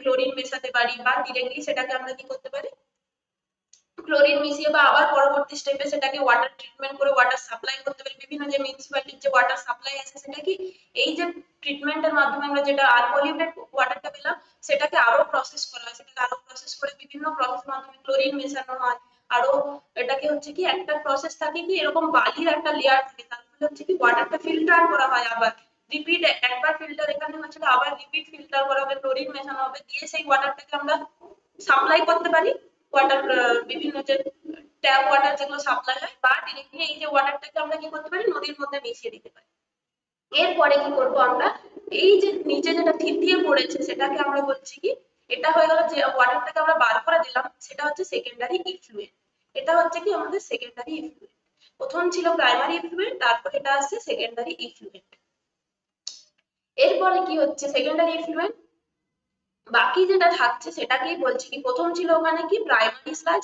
এখানে যেটা সেডিমেন্ট হয়ে পড়ছে সেটা হচ্ছে কি অ্যাক্টিভেটেড স্লাজ আশা করছি এখানটা তোমরা দেখতে পাবে না আমি নেক্সট পেজ এটা দিচ্ছি তাহলে প্রথমে আমরা পেয়েছিলাম প্রাইমারি স্লাজ এরপরে হচ্ছে কি যখনই আমাদের এই যে মাইক্রো অর্গানিজম বা ব্যাকটেরিয়া ফাঙ্গাস গুলো নিজেরা যখন এই যে মাইক্রো অর্গানিজম গুলোকে বা অর্গানিক ম্যাটার গুলোকে কনজিউম করে নিজেরা থিতিয়ে পড়ছে তাকে বলছি কি অ্যাক্টিভেটেড স্লাজ তাহলে অ্যাক্টিভেটেড স্লাজ ফর্মেশন কোথায় হয় সেকেন্ডারি ট্রিটমেন্ট প্রসেসে বা সেকেন্ডারি ট্যাঙ্কে বা বলতে পারি কি অ্যারোবিক ট্যাঙ্কের মধ্যে অ্যাক্টিভেটেড স্লাজ প্রস্তুত হচ্ছে এটা হচ্ছে কি অ্যারোবিক ট্যাঙ্ক বলা হয় যেহেতু এখানে অক্সিজেন সাপ্লাই দেওয়া হচ্ছে এরপরে কি করা হচ্ছে এই অ্যাক্টিভেটেড স্লাজকে আমরা পাঠাবো আরেকটা ট্যাঙ্কে যাকে বলা হচ্ছে অ্যানঅ্যারোবিক ট্যাঙ্ক অ্যানঅ্যারোবিক ট্যাঙ্ক বা অ্যানঅ্যারোবিক ডাইজেস্টার্স বলা তাহলে এখান থেকে এখানে এই যে ট্যাঙ্কটার মধ্যে কোনো অক্সিজেনের সোর্স নেই অক্সিজেন সাপ্লাই নেই তাহলে কি করবো এখানের মধ্যে অ্যাক্টিভেটেড স্লাজটাকে আমরা নিয়ে গেলাম তাছাড়াও বাইরে থেকে কি দেবো বিভিন্ন অ্যানারোবিক কিছু কিছু ব্যাকটেরিয়া আছে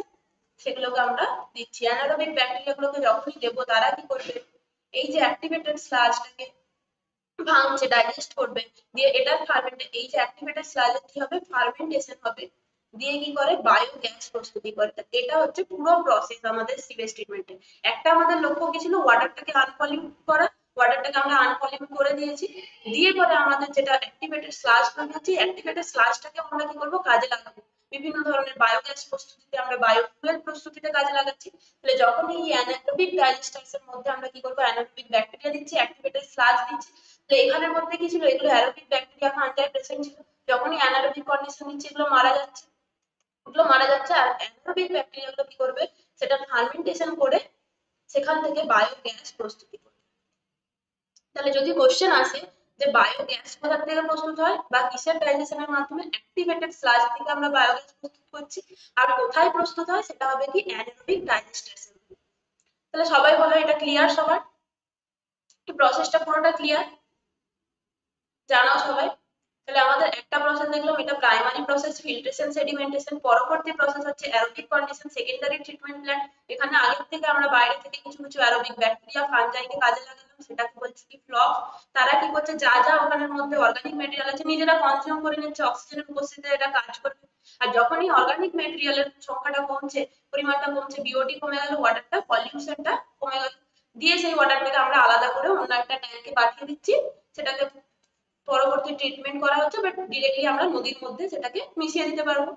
আর কি যে অ্যাক্টিভেটেড স্লাজ যেটা প্রস্তুত হলো সেটাকে কি করছি, আরো একটা ট্যাঙ্কে পাঠাচ্ছি, অ্যানারোবিক ব্যাকটেরিয়ার উপস্থিতিতে ফার্মেন্টেশন প্রক্রিয়া সেটা কি করবে, বায়োগ্যাস প্রস্তুত করবে। এটা হচ্ছে পুরোপুরি প্রসেস। আশা করছি এটা ক্লিয়ার হয়ে গেছে। নেক্সট তাহলে আমরা যে কোশ্চেনটা ছেড়ে এসেছিলাম এখানে, সেই কোশ্চেনটা দেখে নিই কি বলছে, যে সিওয়েজ প্রক্রিয়াকরণের সময় উৎপন্ন বায়োগ্যাসের উপাদান যেসব গ্যাস। তাহলে এই যে বায়োগ্যাস আমরা লাস্টের যে প্রসেসটাতে বায়োগ্যাস প্রস্তুত করছি, মেন বায়োগ্যাস হবে কি আমরা যেটা পাবো সেটা হচ্ছে CH4। 50 থেকে প্রায় 70% আমরা কি পাবো, মিথেন। তাহলে বায়োগ্যাসের ইম্পর্টেন্ট কম্পোনেন্ট হচ্ছে কি মিথেন। তারপরে আসছে কি কার্বন ডাই অক্সাইড পাবো আমরা, 30% মতো কার্বন ডাই অক্সাইড পাই, বাকি কম পরিমাণে H2S, N2, H2 এগুলো পেয়ে থাকি। তাহলে কি কি আমরা দেখছি, যে সিওএইচ প্রক্রিয়াকরণের লাস্ট স্টেপে আমরা যে বায়োগ্যাস প্রস্তুত হচ্ছে সেটার মেন কম্পোনেন্ট হচ্ছে কি মিথেন। অপশন কি হচ্ছে বি কারেক্ট। নেক্সট কি বলছে, যে নিম্নলিখিতগুলির মধ্যে কোনটি আমাদের সিওএইচ ট্রিটমেন্টে অধঃক্ষিপ্ত দূরীকরণ করতে ব্যবহৃত হয়। তাহলে অধঃক্ষিপ্ত দূরীকরণ প্রথমেই আমাদের যে সেডিমেন্টেশন যে স্টেজটা ছিল সেটা কার মধ্যে ছিল, সেডিমেন্টেশন স্টেজ, ফিল্ট্রেশন আর সেডিমেন্টেশন। তাহলে সেডিমেন্টেশন কোথায় লাগবে, আমাদের যে সিওএইচ ট্রিটমেন্টের অধঃক্ষিপ্ত কঠিন মানে যেগুলো আমাদের কঠিন পদার্থগুলো ছিল, সলিড মেটেরিয়াল গুলোকে সবার ফার্স্ট স্টেপেই আলাদা করে দিচ্ছিলাম, সেটা হচ্ছে কি প্রাথমিক প্রক্রিয়াকরণ বা প্রাইমারি ট্রিটমেন্ট। অপশন কোনটা হচ্ছে সি।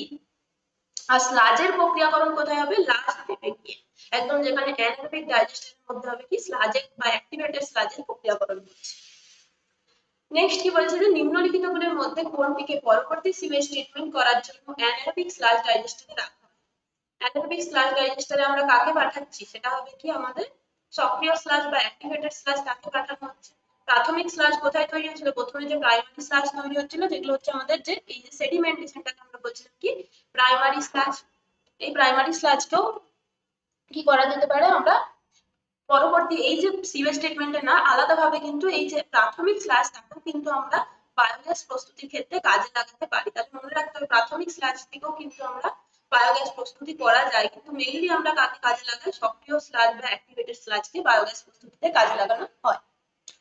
নেক্সট কি বলা হচ্ছে, যে নিম্নলিখিতগুলির মধ্যে কোন ব্যাকটেরিয়াটি গোবর গ্যাস প্ল্যান্টে ব্যবহার করা হয়। এই গোবর গ্যাস প্ল্যান্টটাও আলাদা কিছু না, সেম প্রসেস, যেরকম আমরা সিওএইচ ট্রিটমেন্ট দেখলাম তার মতো একটা প্রসেস। অনেকে দেখবেন যাদের গ্রামের দিকে বাড়ি, এরকম মাটির মধ্যে কি করা হয়, একটা গর্ত করা হয়, বা যেগুলো হচ্ছে গোবর গ্যাস প্ল্যান্ট থাকে সেখানে এরকম কি হচ্ছে একটা ইনলেট পাইপ থাকে। ইনলেট পাইপের মধ্যে আমরা বিভিন্ন যে অর্গানিক ঘরের সবজির খোসা হতে পারে, বিভিন্ন যে অর্গানিক ম্যাটেরিয়ালস গুলোকে দিচ্ছি ইনলেটের মাধ্যমে, দিয়ে সেটা কোথায় আসছে এখানে।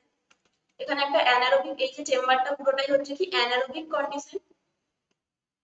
এই অ্যানারোবিক কন্ডিশনে লাস্ট স্টেপটা হবে। তাহলে এখানে অর্গানিক ম্যাটেরিয়ালকে দিয়েছি আমরা। গ্রামের দিকে যারা আছে দেখবে যে অনেকে যে মাটির মধ্যে এরকম একটা লম্বা গর্ত করা হয়, দিয়ে একটা জায়গা থেকে যেখান থেকে আমরা বিভিন্ন যে গোবর থেকে শুরু করে যে গরুর বিভিন্ন যে আমরা খড় থেকে শুরু করে বলা হোক কি সবজি খোসা, এই সমস্ত জিনিসগুলোকে অর্গানিক ম্যাটেরিয়াল গুলোকে দেওয়া হচ্ছে। দিয়ে অ্যানারোবিক একটা কন্ডিশন হচ্ছে, অ্যানারোবিক ব্যাকটেরিয়া গুলো কাজ করছে, এখানে কি হবে মিথানোজেনিক ব্যাকটেরিয়া কাজ করে। তারা কি করবে, এই জায়গাটা থেকে এই যে অর্গানিক ম্যাটেরিয়াল গুলোকে ডাইজেস্ট করবে, দিয়ে সেখান থেকে ফার্মেন্টেশন প্রক্রিয়া আলটিমেটলি আরেকটা নল থাকে বা আরেকটা পাইপ থাকে, সেখান থেকে কি হয় গ্যাসটাকে বা বায়োগ্যাসটাকে আলাদা করে নেবে। এই বায়োগ্যাস এটা বিভিন্ন ধরনের যে জ্বালানির ক্ষেত্রেও কাজে লাগে, বায়োফুয়েল প্রস্তুতিতে কাজে লাগে। এই ব্যাকটেরিয়াগুলো হচ্ছে মিথানোজেনিক ব্যাকটেরিয়া। এই মিথানোজেনিকের মধ্যে আছে মিথানো ব্যাসিলাস আছে, সরি মিথানো ব্যাক্টর আছে, মিথানো কক্কাস আছে, এই ধরনের বিভিন্ন মিথানোজেনিক যে আমাদের ব্যাকটেরিয়া আছে, এগুলো কি করে এই ধরনের যে গোবর গ্যাস প্ল্যান্টে ব্যবহার করা হয়, এখানে যে আমরা ব্যাকটেরিয়া গুলোকে ব্যবহার করছি সেগুলোকে বলছি কি আমরা মিথানোজেনস। এগুলো কি হবে, অ্যানারোবিক ব্যাকটেরিয়া। সবসময় মনে রাখতে হবে যখনই বায়োগ্যাস প্রস্তুতি হবে কি লাগবে, অ্যানারোবিক ব্যাকটেরিয়া লাগবে। তাহলে এটা হবে কি মিথানোজেন্স, মিথানোব্যাক্টার, মিথানোককাস। তোমাদের জন্য একটা কোশ্চেন থাকলো, এই যে মিথানোজেন্স বলছি, সেটা হচ্ছে আমরা কি জানি ব্যাকটেরিয়া মোনেরা গ্রুপের মধ্যে থাকে, তাহলে মোনেরা গ্রুপেরও পার্টিকুলার কোন ইউ ব্যাকটেরিয়া না আর্চিও ব্যাকটেরিয়া কোন গ্রুপের মধ্যে পড়ে মিথানোজেন্স গুলো, এটার অ্যান্সার সবাই লিখবে। মোনেরা গ্রুপের মধ্যে কি কি পড়ে আমাদের, ইউ ব্যাকটেরিয়া যেগুলো হচ্ছে ট্রু ব্যাকটেরিয়া, কিছু হচ্ছে প্রিমিটিভ যেগুলো, সেগুলো হচ্ছে কি আর্চিও ব্যাকটেরিয়া কোন গ্রুপের মধ্যে মিথানোজেন্সকে ফেলা। আমরা 15 নম্বরের কোশ্চেনটা দেখে নিই, কি বলছে যে নিম্নলিখিত সঠিক জোড়টি খুঁজে বার করতে বলেছে আমাদের। তাহলে একটা আছে কি এক সাইডে আমাদের ABCD করে দেওয়া আছে, আর একটা হচ্ছে কি 1 2 3 করে দেওয়া আছে। এর সাথে এই অপশনগুলোর মধ্যে কি হচ্ছে কোনটার সাথে পার্টিকুলারলি ম্যাচ হবে আমাদেরকে সেটা জানতে চাইছে। তাহলে প্রথম আমাদের এ বলেছে কি সায়ানোব্যাকটেরিয়া। তাহলে সায়ানোব্যাকটেরিয়া গুলো আমাদের একটা আমরা কি জানি যে নাইট্রোজেন ফিক্সার হিসেবে কাজ করে। বিভিন্ন ধরনের যেগুলো ব্লু গ্রিন অ্যালগি আছে, নষ্ট ক্যানাবিনা, সমস্তগুলো কি হয় নাইট্রোজেন ফিক্সার হিসেবে কাজ করে। তো নাইট্রোজেন ফিক্সার মানে কি, সেগুলো বায়ো ফার্টিলাইজার হিসেবে কাজ করে। তাহলে এটা কি হচ্ছে, এখানে বলেছে বায়ো পেস্টিসাইড, তাহলে এর এক কোনোভাবে হবে না। নেক্সট কি বলছে যে এর সাথে আর কি কি হতে পারে, তাহলে এর সাথে কি হতে পারে যে এর দুই হতে পারে। কারণ কি আমরা সব থেকে কমন জেনে থাকি কি যে এই যে সায়ানোব্যাকটেরিয়া গুলোর রোল হচ্ছে কি নাইট্রোজেন ফিক্সার হিসেবে কাজ করে থাকে, কিন্তু এদের আরেকটা স্পেশাল ফাংশন কি আছে, বিভিন্ন ধরনের এই যে সায়ানোব্যাকটেরিয়া হোক বা রাইজোবিয়াম যেগুলো আমাদের N2 ফিক্সার হিসেবে কাজ করে, তাদের ক্ষেত্রে দেখা যায় একটা জিনিস কি যে তারা মাটির মধ্যে যে বিভিন্ন যে ইনঅর্গানিক যে ফসফরাস মলিকিউলস গুলো আছে সেগুলোকে কি করতে পারে, সেই ইনঅর্গানিক ফসফরাস মলিকিউলস গুলোকে সলিবল করতে পারে। সলিবলাইজ বা দ্রবণীয়তা যেটাকে আমরা বলছি, সেই সলিবিলিটিটাকে বাড়াবে এবং ইনঅর্গানিক ফসফেট গুলোকে কি করে দেয়, অর্গানিক ফসফেটে রূপান্তরিত করে। এর ফলে কি হবে, আমরা একটা জিনিস দেখতে পাবো কি যখন মাটির মধ্যে এরকম ভাবে অর্গানিক ফসফরাস গুলো আমরা সলিবল কন্ডিশনে পাচ্ছি, তাহলে উদ্ভিদ কি করছে সেগুলোকে ইজিলি অ্যাবজর্ব করতে পারবে এবং সেই ফসফরাস গুলোকে কাজে লাগাতে পারছে। তার জন্য এই যে ফাংশনটা আমরা কি দেখলাম সায়ানোব্যাকটেরিয়ার ক্ষেত্রে, আমরা এটা সাধারণত কমনলি কোথাও সেরকম ভাবে পড়ি না যে ফসফেটের দ্রবণীয়তার ক্ষেত্রে যে সায়ানোব্যাকটেরিয়ার যে ফাংশন আছে, তাহলে সেটাও কি হবে যে নাইট্রোজেন ফিক্সেশন ছাড়াও সলিবিলাইজেশন অফ ইনঅর্গানিক ফসফেটস থেকে যে অর্গানিক ফসফেটস মলিকিউলস গুলোকে মাটির মধ্যে বাড়াচ্ছে, এটাও কিন্তু এটার একটা ফাংশন। এটা খুব ইম্পর্টেন্ট কোশ্চেন, আমাদেরকে মনে রাখতে হবে। তাহলে আমাদের এ দুই হবে, বাকি অপশন গুলো তো আমরা একবার দেখে নিই। অপশন সি কারেক্ট হচ্ছে। এখানে কি বলেছে বায়ো পেস্টিসাইড হিসেবে হবে না, যদি বলতো যে বায়ো ফার্টিলাইজার হিসেবে তাহলেও কি হতো সেটা কারেক্ট। বাকি মাইক্রোরাইজা, মাইক্রোরাইজা মানে কি জানি আমরা ছত্রাকের সাথে উদ্ভিদের মূলের সহাবস্থান, এখানে কোনো অপশনটাই তার মধ্যে আসছে না, সেটা হবে না। আর কি আসছে, ব্যাসিলাস থুরিনজিয়েন্সিস। এই ব্যাসিলাস থুরিনজিয়েন্সিস থেকে কি হয়, বিটি টক্সিন তৈরি হয়। আমরা দেখলাম এই বিটি টক্সিনটাই ক্রাইজিন তৈরি করে। তাহলে ব্যাসিলাস থুরিনজিয়েন্সিস থেকে ক্রাই প্রোটিন, এটাও ঠিক আছে।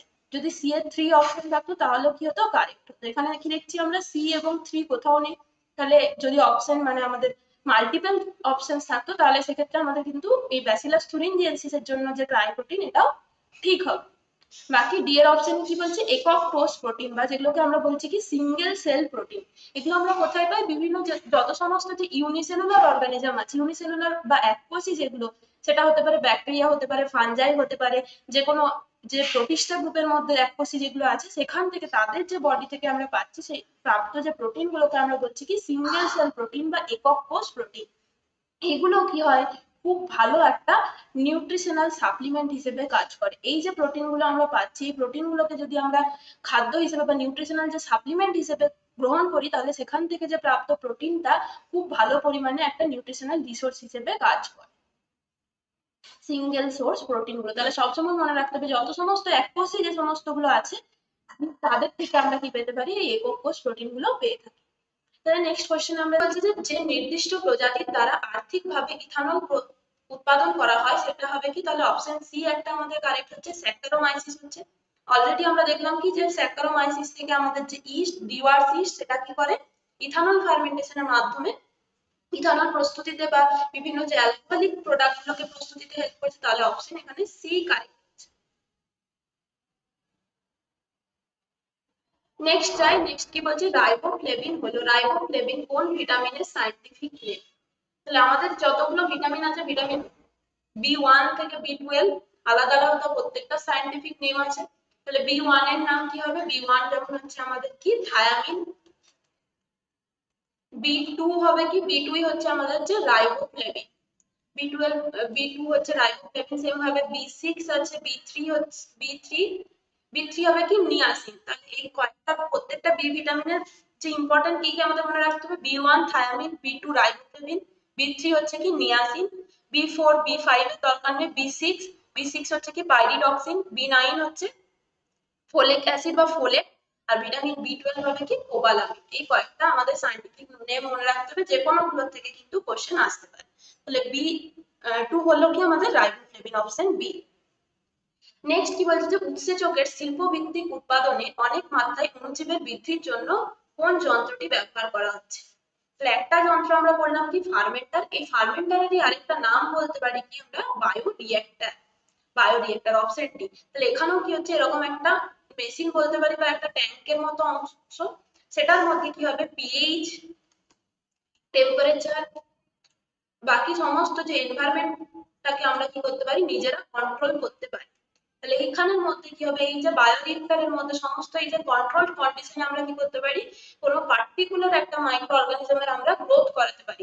বিভিন্ন ধরনের এই যে যখনই আমরা ইন্ডাস্ট্রিয়াল প্রোডাকশন করছি, তাহলে একটা দেখছি আলাদা আলাদা প্রোডাক্টের জন্য আমাদের আলাদা আলাদা মাইক্রো অর্গানিজম কাজে লাগছে। তাহলে এই ধরনের এই বায়োরিয়েক্টরের মধ্যে কি হচ্ছে, যখনই আমরা control pH, control temperature, control environment এই ধরনের জীবগুলোকে বৃদ্ধি করতে পারবো, তখনই আমাদের সেই প্রসেসটা কমপ্লিট হতে পারবে। তাহলে সেটা হচ্ছে ফার্মেন্টারও বলা থাকে অনেক সময়, আর হচ্ছে কি বায়োরিয়েক্টর। মোস্ট অ্যাপ্রোপ্রিয়েট টার্ম হচ্ছে কি বায়োরিয়েক্টর, যেখানে হচ্ছে কি বায়ো রিঅ্যাকশন গুলো হচ্ছে। নেক্সট কি বলছে যে নিম্নলিখিত মধ্যে কোনটি আমাদের প্রধানত সিওয়েজের উপর অবায়বীয় ক্রিয়ায় প্রস্তুত করা হয়। তাহলে সিওয়েজের উপর অবায়বীয় প্রক্রিয়ায় তৈরি করছে কি আমরা বায়োগ্যাস। এই বায়োগ্যাসেরই একটা মেইন কম্পোনেন্ট আমরা কি দেখলাম, মিথেন গ্যাস বা CH4, যেটাকে আমরা বলছি। তাহলে এই মিথেন গ্যাসটাই হবে কি আমাদের, যে মিথেন গ্যাসের আরেকটা নাম কি আমরা জানি, সেটা হবে কি মার্স গ্যাস। তাহলে অপশন কি হচ্ছে বি, বায়োগ্যাস বা মিথেন, সেই মিথেনেরই আরেকটা নাম হচ্ছে কি মার্স গ্যাস। তাহলে অপশন বি কারেক্ট হচ্ছে। তাহলে এখানে কোন ব্যাকটেরিয়া কাজে লাগছে আমরা অলরেডি বলেছি, মিথানোজেনিক ব্যাকটেরিয়া বা মিথানোজেন্স বায়োগ্যাস প্রস্তুতে লাগে। তাহলে যদি বলে মার্স গ্যাস প্রস্তুতে কি লাগে, সেটা হবে কি মিথানোজেন্স। নেক্সট কি বলেছে যে নিম্নলিখিত কোন উদ্ভিদটি থেকে অ্যান্টিবায়োটিক নিষ্কাশিত করা হয়েছে। আমরা অনেকগুলোই আলোচনা করেছি যে পেনিসিলিয়াম, স্ট্রেপ্টোমাইসিস সমস্তটাই কি দেখলাম আমরা কোনো না কোনো ব্যাকটেরিয়া বা ফাঞ্জাই থেকে তৈরি হচ্ছে। এখানে উদ্ভিদ বলেছে, কিন্তু এটা মূলত এখানে যে অপশনগুলো আছে সমস্তগুলো হচ্ছে কি কোনো না কোনো অ্যালগি, এই ধরনের যে গ্রুপগুলো আছে। বেশিরভাগ ক্ষেত্রে আমরা ফাঞ্জাই বা ব্যাকটেরিয়া থেকে পেয়ে থাকি, কিন্তু একটা যে ইম্পর্টেন্ট আমরা যদি বলে থাকি যে অ্যালগি বা শৈবাল গ্রুপ থেকে, সেটা হবে কি অসিলেটোরিয়া। এই যে স্পিসিসটা আছে, তারা কি করে বিভিন্ন এই যে অ্যান্টিবায়োটিক প্রস্তুতি মূলত এদের ক্ষেত্রে, এই যে অসিলেটোরিয়া থেকে আমরা অ্যান্টিবায়োটিক বা ব্যাকটেরিয়ার বিরুদ্ধে কাজ করে এরকম ব্যাকটেরিয়াল কিছু প্রোডাক্টকে আমরা নিষ্কাশন করতে পারি বা সেখান থেকে পেতে পারি। ডিরেক্টলি এটা এই অসিলেটোরিয়া থেকে কোনো কিন্তু অ্যান্টিবায়োটিক প্রস্তুত করা হয় না, এটার থেকে কি পাই আমরা কিছু অ্যান্টিমাইক্রোবিয়াল প্রোডাক্ট আমরা পেতে পারি, যেটা আমাদের মাইক্রোবসের বিরুদ্ধে বা ব্যাকটেরিয়ার বিরুদ্ধে কাজ করে, অ্যান্টিমাইক্রোবিয়াল প্রোডাক্টস। নেক্সট কোশ্চেনে যায়, তাহলে কি বলছে যে সুপার বাগের আবিষ্কর্তা কে। তাহলে এই সুপার বাগ এই টার্মটা কোথা থেকে আসছে, আমরা এই ধরনের এত যে অ্যান্টিবায়োটিকের কথা বলছি, এই অ্যান্টিবায়োটিক গুলো কি হয়, বেশিরভাগ ক্ষেত্রে আমরা কি দেখি যে আমরা কিছু একটা সর্দি কাশি হোক বা ডায়রিয়া হোক, কমনলি কোনো ডাক্তারকে না দেখিয়ে, প্রেসক্রিপশন না দেখিয়ে আমরা কি করি অ্যান্টিবায়োটিক খেয়ে নিচ্ছি। পুরো যে কোর্সটা 5 দিনের বা 7 দিনের যে কোর্স, সেটাও কমপ্লিট করছি না, একদিন বা দুদিন খেয়ে বন্ধ করে দিচ্ছি। এইগুলোর ফলে কি হয়, দেখা যাচ্ছে যে অ্যান্টিবায়োটিক রেজিস্ট্যান্স তৈরি হচ্ছে। অ্যান্টিবায়োটিক রেজিস্ট্যান্স মানে আর কিছুই না, পরবর্তীকালে গিয়ে যখন আমাদের সত্যিকারেই সেই অ্যান্টিবায়োটিকটা আমাদেরকে কোনো একটা ডিজিজ কন্ডিশনের জন্য লাগবে, সেই অ্যান্টিবায়োটিকটা খেতে হবে, তখন গিয়ে দেখছি সেই অ্যান্টিবায়োটিকটা আমাদের শরীরে আর কাজ করছে না। কাজ করলে হচ্ছে কি সেটাকে অনেক হায়ার ডোজেসে দিতে হচ্ছে। এই যে অ্যান্টিবায়োটিক রেজিস্ট্যান্স কন্ডিশন তৈরি হচ্ছে, সেটাকে বলা হচ্ছে কি super bug. Antibiotic resistant strain তৈরি হচ্ছে, antibiotic resistant strain, antibiotic resistant strain. তাহলে কি দেখা যাচ্ছে যে আমরা অ্যান্টিবায়োটিক খাচ্ছি, তবু সেই ব্যাকটেরিয়া বা যে সেই মাইক্রো অর্গানিজমটার উপর কোনো এফেক্ট করতে পারছে না, সেটাকে মারতে পারছে না, আমাদের বডিতে কোনো কাজ করছে না। এই যে কন্ডিশনটা তৈরি হচ্ছে, অ্যান্টিবায়োটিক রেজিস্ট্যান্ট কোনো অর্গানিজম স্ট্রেন তৈরি হচ্ছে, সেটাকে বলা হচ্ছে কি সুপার বাগ। এই সুপার বাগ এর প্রথম যে আবিষ্কর্তা বা জেনেটিক্যাল, কোশ্চেনটাতে একটুখানি ভুল আছে, কোশ্চেনটা হওয়ার কথা কি যে জেনেটিক্যালি ইঞ্জিনিয়ারিং কে কাজে লাগিয়ে বা জেনেটিক্যালি মডিফাইড বা বলতে পারি জেনেটিক্যাল ইঞ্জিনিয়ার রিং এর মাধ্যমে প্রথম যে সুপারবাগ তৈরি করেছিলেন কোন বিজ্ঞানী? জেনেটিক্যাল ইঞ্জিনিয়ারিং এর মাধ্যমে প্রস্তুত করা প্রথম সুপারবাগ, তার আবিষ্কর্তা হচ্ছে কি বিজ্ঞানী আনন্দমোহন চক্রবর্তী। তিনি হচ্ছে কি একজন আমাদের যে ভারতীয় বিজ্ঞানী, এই যে সুপারবাগের আবিষ্কর্তা। তাহলে সুপারবাগ মানে মনে রাখতে হবে কি, সেটা হচ্ছে অ্যান্টিবায়োটিক রেজিস্ট্যান্স স্ট্রেন তৈরি হচ্ছে আমাদের ক্ষেত্রে, আমাদের সেই যে ভুলের জন্য কিন্তু অ্যান্টিবায়োটিক রেজিস্ট্যান্স তৈরি হয়। তাহলে কিছু অনেকে শুনে থাকবে কি, যে টিউবারকিউলোসিস বা যক্ষা যে রোগটা হয়, তার ক্ষেত্রেও দেখা যাচ্ছে কি এরকম মাল্টি ড্রাগ রেজিস্ট্যান্স টিবি তৈরি হচ্ছে। এটার কারণ কি হচ্ছে এই অ্যান্টিবায়োটিক রেজিস্ট্যান্স তৈরি হওয়া। তাহলে টিবির বিরুদ্ধে কি করে বিভিন্ন ধরনের অ্যান্টিবায়োটিক আমাদের শরীরে দেওয়া হয় কাজ করানোর জন্য, টিবি যে ট্রিটমেন্ট হিসেবে, কিন্তু দেখা যাচ্ছে কি অ্যান্টিবায়োটিক রেজিস্ট্যান্স তৈরি হয়ে যাচ্ছে, সেই অ্যান্টিবায়োটিক গুলো দিলেও আমাদের যে টিবির কোনো নিরাময় হচ্ছে না। এটা একটা জিনিস মনে রাখতে।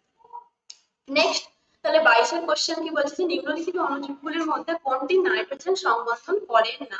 তাহলে নাইট্রোজেন সংবন্ধনে আমরা জানি কি অ্যাজিটোব্যাক্টর, অ্যানাবিনা, রাইজোবিয়াম সমস্তগুলো নাইট্রোজেন সংবন্ধন করে। তাহলে নাইট্রোজেন সংবন্ধন করে না কোনটা হবে? ক্লোরেল্লা। এই ক্লোরেল্লা যে স্পিসিসটা আছে, ক্লোরেল্লা স্পিসিসটা একটা খুবই ইম্পর্টেন্ট, যে স্পেসে যায় যখন, বিভিন্ন যে মহাকাশে যখন যাত্রা করে, তারা কি করে এই ধরনের ক্লোরেল্লা স্পিসিস গুলোকে নিয়ে যায়। এটা খুব ভালো একটা কি হচ্ছে অক্সিজেন তৈরি করতে হেল্প করে, অক্সিজেন প্রডিউসার, খুব ভালো বেশি পরিমাণে কি করতে পারে অক্সিজেন প্রডিউসার হিসেবে কাজ করে। তো যখন মহাকাশে যাচ্ছে সেখানে অক্সিজেনের সোর্স খুবই কম, তখন কি করতে পারে এই যে ক্লোরেল্লা স্পিসিসটা কি করতে পারে অক্সিজেন প্রডিউস করছে। এছাড়াও কি এটা বললাম কি একটা সিঙ্গেল সেল প্রোটিন তৈরি করে এবং নিউট্রিশনাল সাপ্লিমেন্ট হিসেবে কাজ করে, খুব ভালো, এটার থেকে আমরা প্রোটিন পেতে পারি, প্রোটিন সোর্স অনেক ভালো। তাহলে এটা হলো ডি। তাহলে এই কোশ্চেন গুলো বললাম, এরপর আমরা ক্যাটাগরি 2 গুলো নিয়ে আলোচনা করব। দেখে নিই ক্যাটাগরি 2 এর কি কোশ্চেন দিয়েছে।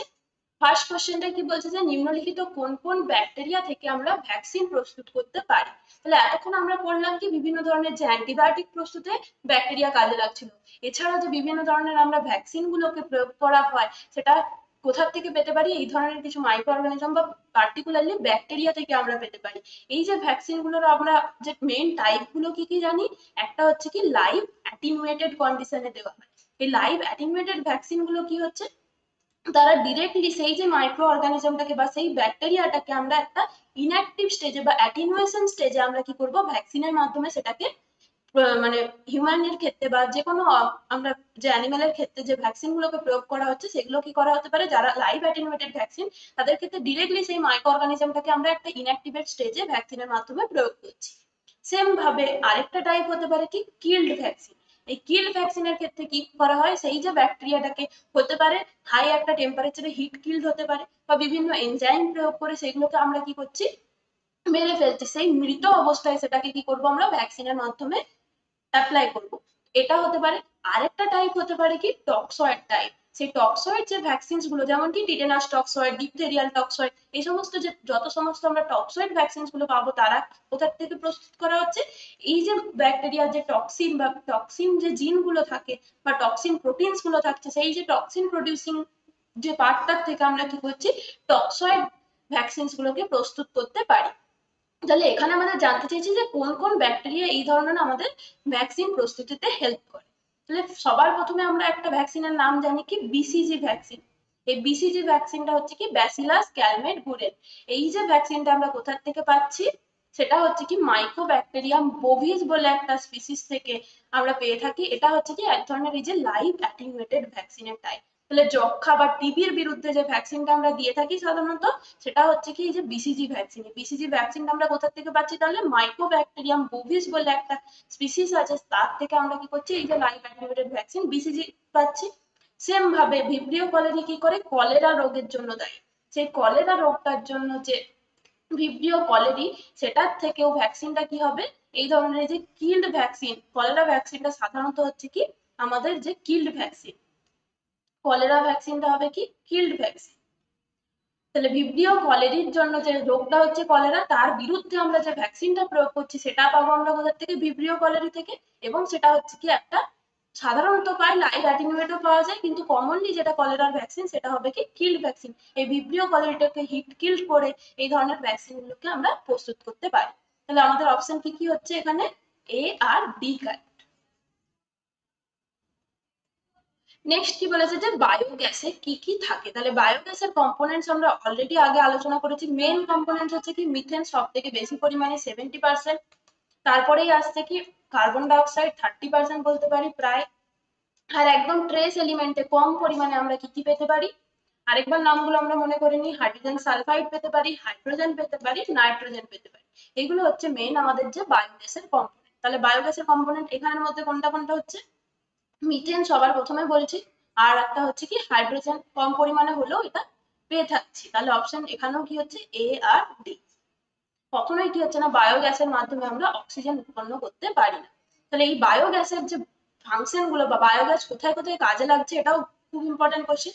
বিভিন্ন ধরনের এই যে বায়োগ্যাস গুলোকে আমরা এখন দেখে থাকছি যে বায়োফুয়েল বলে একটা টার্ম আসছে, যেটা খুব কমন, বিভিন্ন যে ভেহিকেলসে আমরা বায়োফুয়েলস ইউজ করছি। এগুলো হচ্ছে কি আমাদের যে সাস্টেনেবল ডেভেলপমেন্টে বা যে রিনিউয়েবল এনার্জি গুলো রিসোর্স গুলোকে যাতে আমরা কাজে লাগাতে পারি তার জন্য এই ধরনের বায়োগ্যাসের উপর এখন জোর দেওয়া হচ্ছে। নেক্সট কি বলছে, নেক্সট কোশ্চেন যে অ্যান্টিবায়োটিক উৎপাদনকারী ছত্রাক হলো। তাহলে অ্যান্টিবায়োটিক উৎপাদনকারী কোন কোন ছত্রাক, একটা আমরা পড়েছি কি পেনিসিলিয়াম, পেনিসিলিয়াম থেকে কি কি কোনটা পেয়েছিলাম, পেনিসিলিন। পেনিসিলিন যে অ্যান্টিবায়োটিকটা কোথা থেকে পেয়েছিলাম, ফার্স্ট হচ্ছে আমাদের পেনিসিলিন নোটেটাম, পেনিসিলিয়াম নোটেটাম, আর একটা হচ্ছে কি পেনিসিলিয়াম ট্রাইসোজেনাস। যেটা সেম ভাবে এই যে অ্যাক্রিমোনিয়াম বলে যেটা আছে, এই অ্যাক্রিমোনিয়াম ছত্রাকটার আরেকটা নাম এটা মনে রাখতে হবে কি সেফালোস্পোরিয়াম, সেফালোস্পোরিয়াম।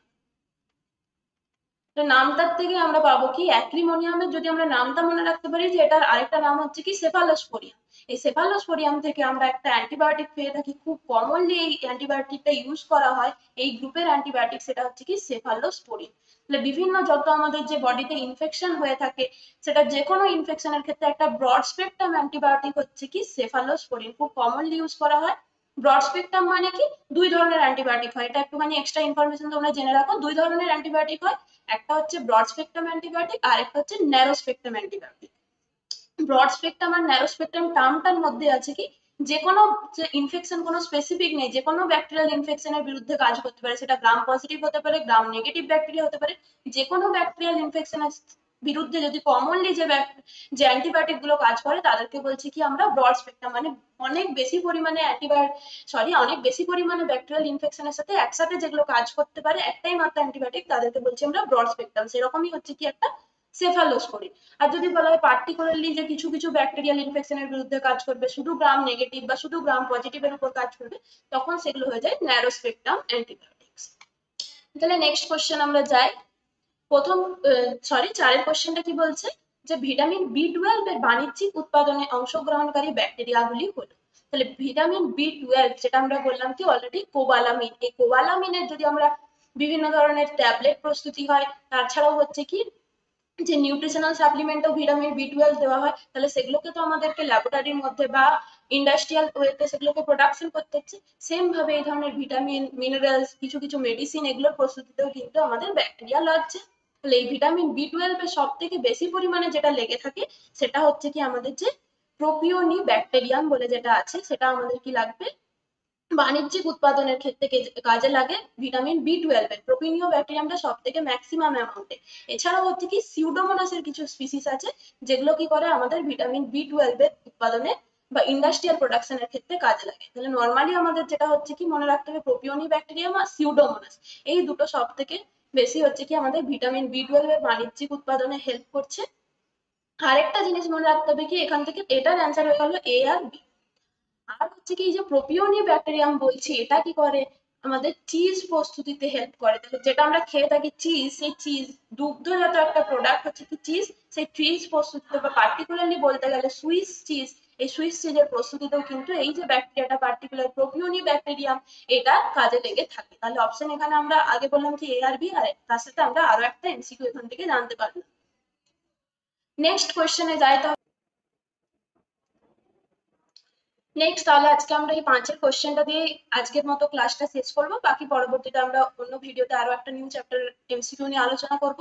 তাহলে লাস্ট এমসিকিউ আজকে আমরা দেখে নিই কি বলেছে, নিচের কোনগুলি ফসফেট ব্যাকটেরিয়া। তাহলে ফসফেট ব্যাকটেরিয়া মানে আর কিছুই না, আমরা কোনগুলোকে বলছি যেগুলো হচ্ছে যে মাটির মধ্যে যে ফসফেটের বা ইনঅর্গানিক ফসফেট বলতে পারি সেই ফসফেটের সলিবিলিটিটাকে যারা ইনঅর্গানিক ফসফেট, বিভিন্ন যত যে যদি মাটির মধ্যে যে সমস্ত ফসফরাস মলিকিউলস গুলো প্রেজেন্ট আছে তাদের সলিবিলিটিটাকে ইনক্রিজ করবে, আর সলিবিলিটি ইনক্রিজ করা মানে সেটা বেশি পরিমাণে উদ্ভিদ অ্যাবজর্ব করতে পারবে, এটাই শুধুমাত্র। তাহলে একটা পড়েছিলাম আমরা ল্যাকটিক অ্যাসিড ব্যাকটেরিয়া, আরেকটা মনে রাখতে হবে কি ফসফেট ব্যাকটেরিয়া, যারা কি হবে যে ফসফেটের সলিবিলিটিটাকে মাটির মধ্যে ইনক্রিজ করছে।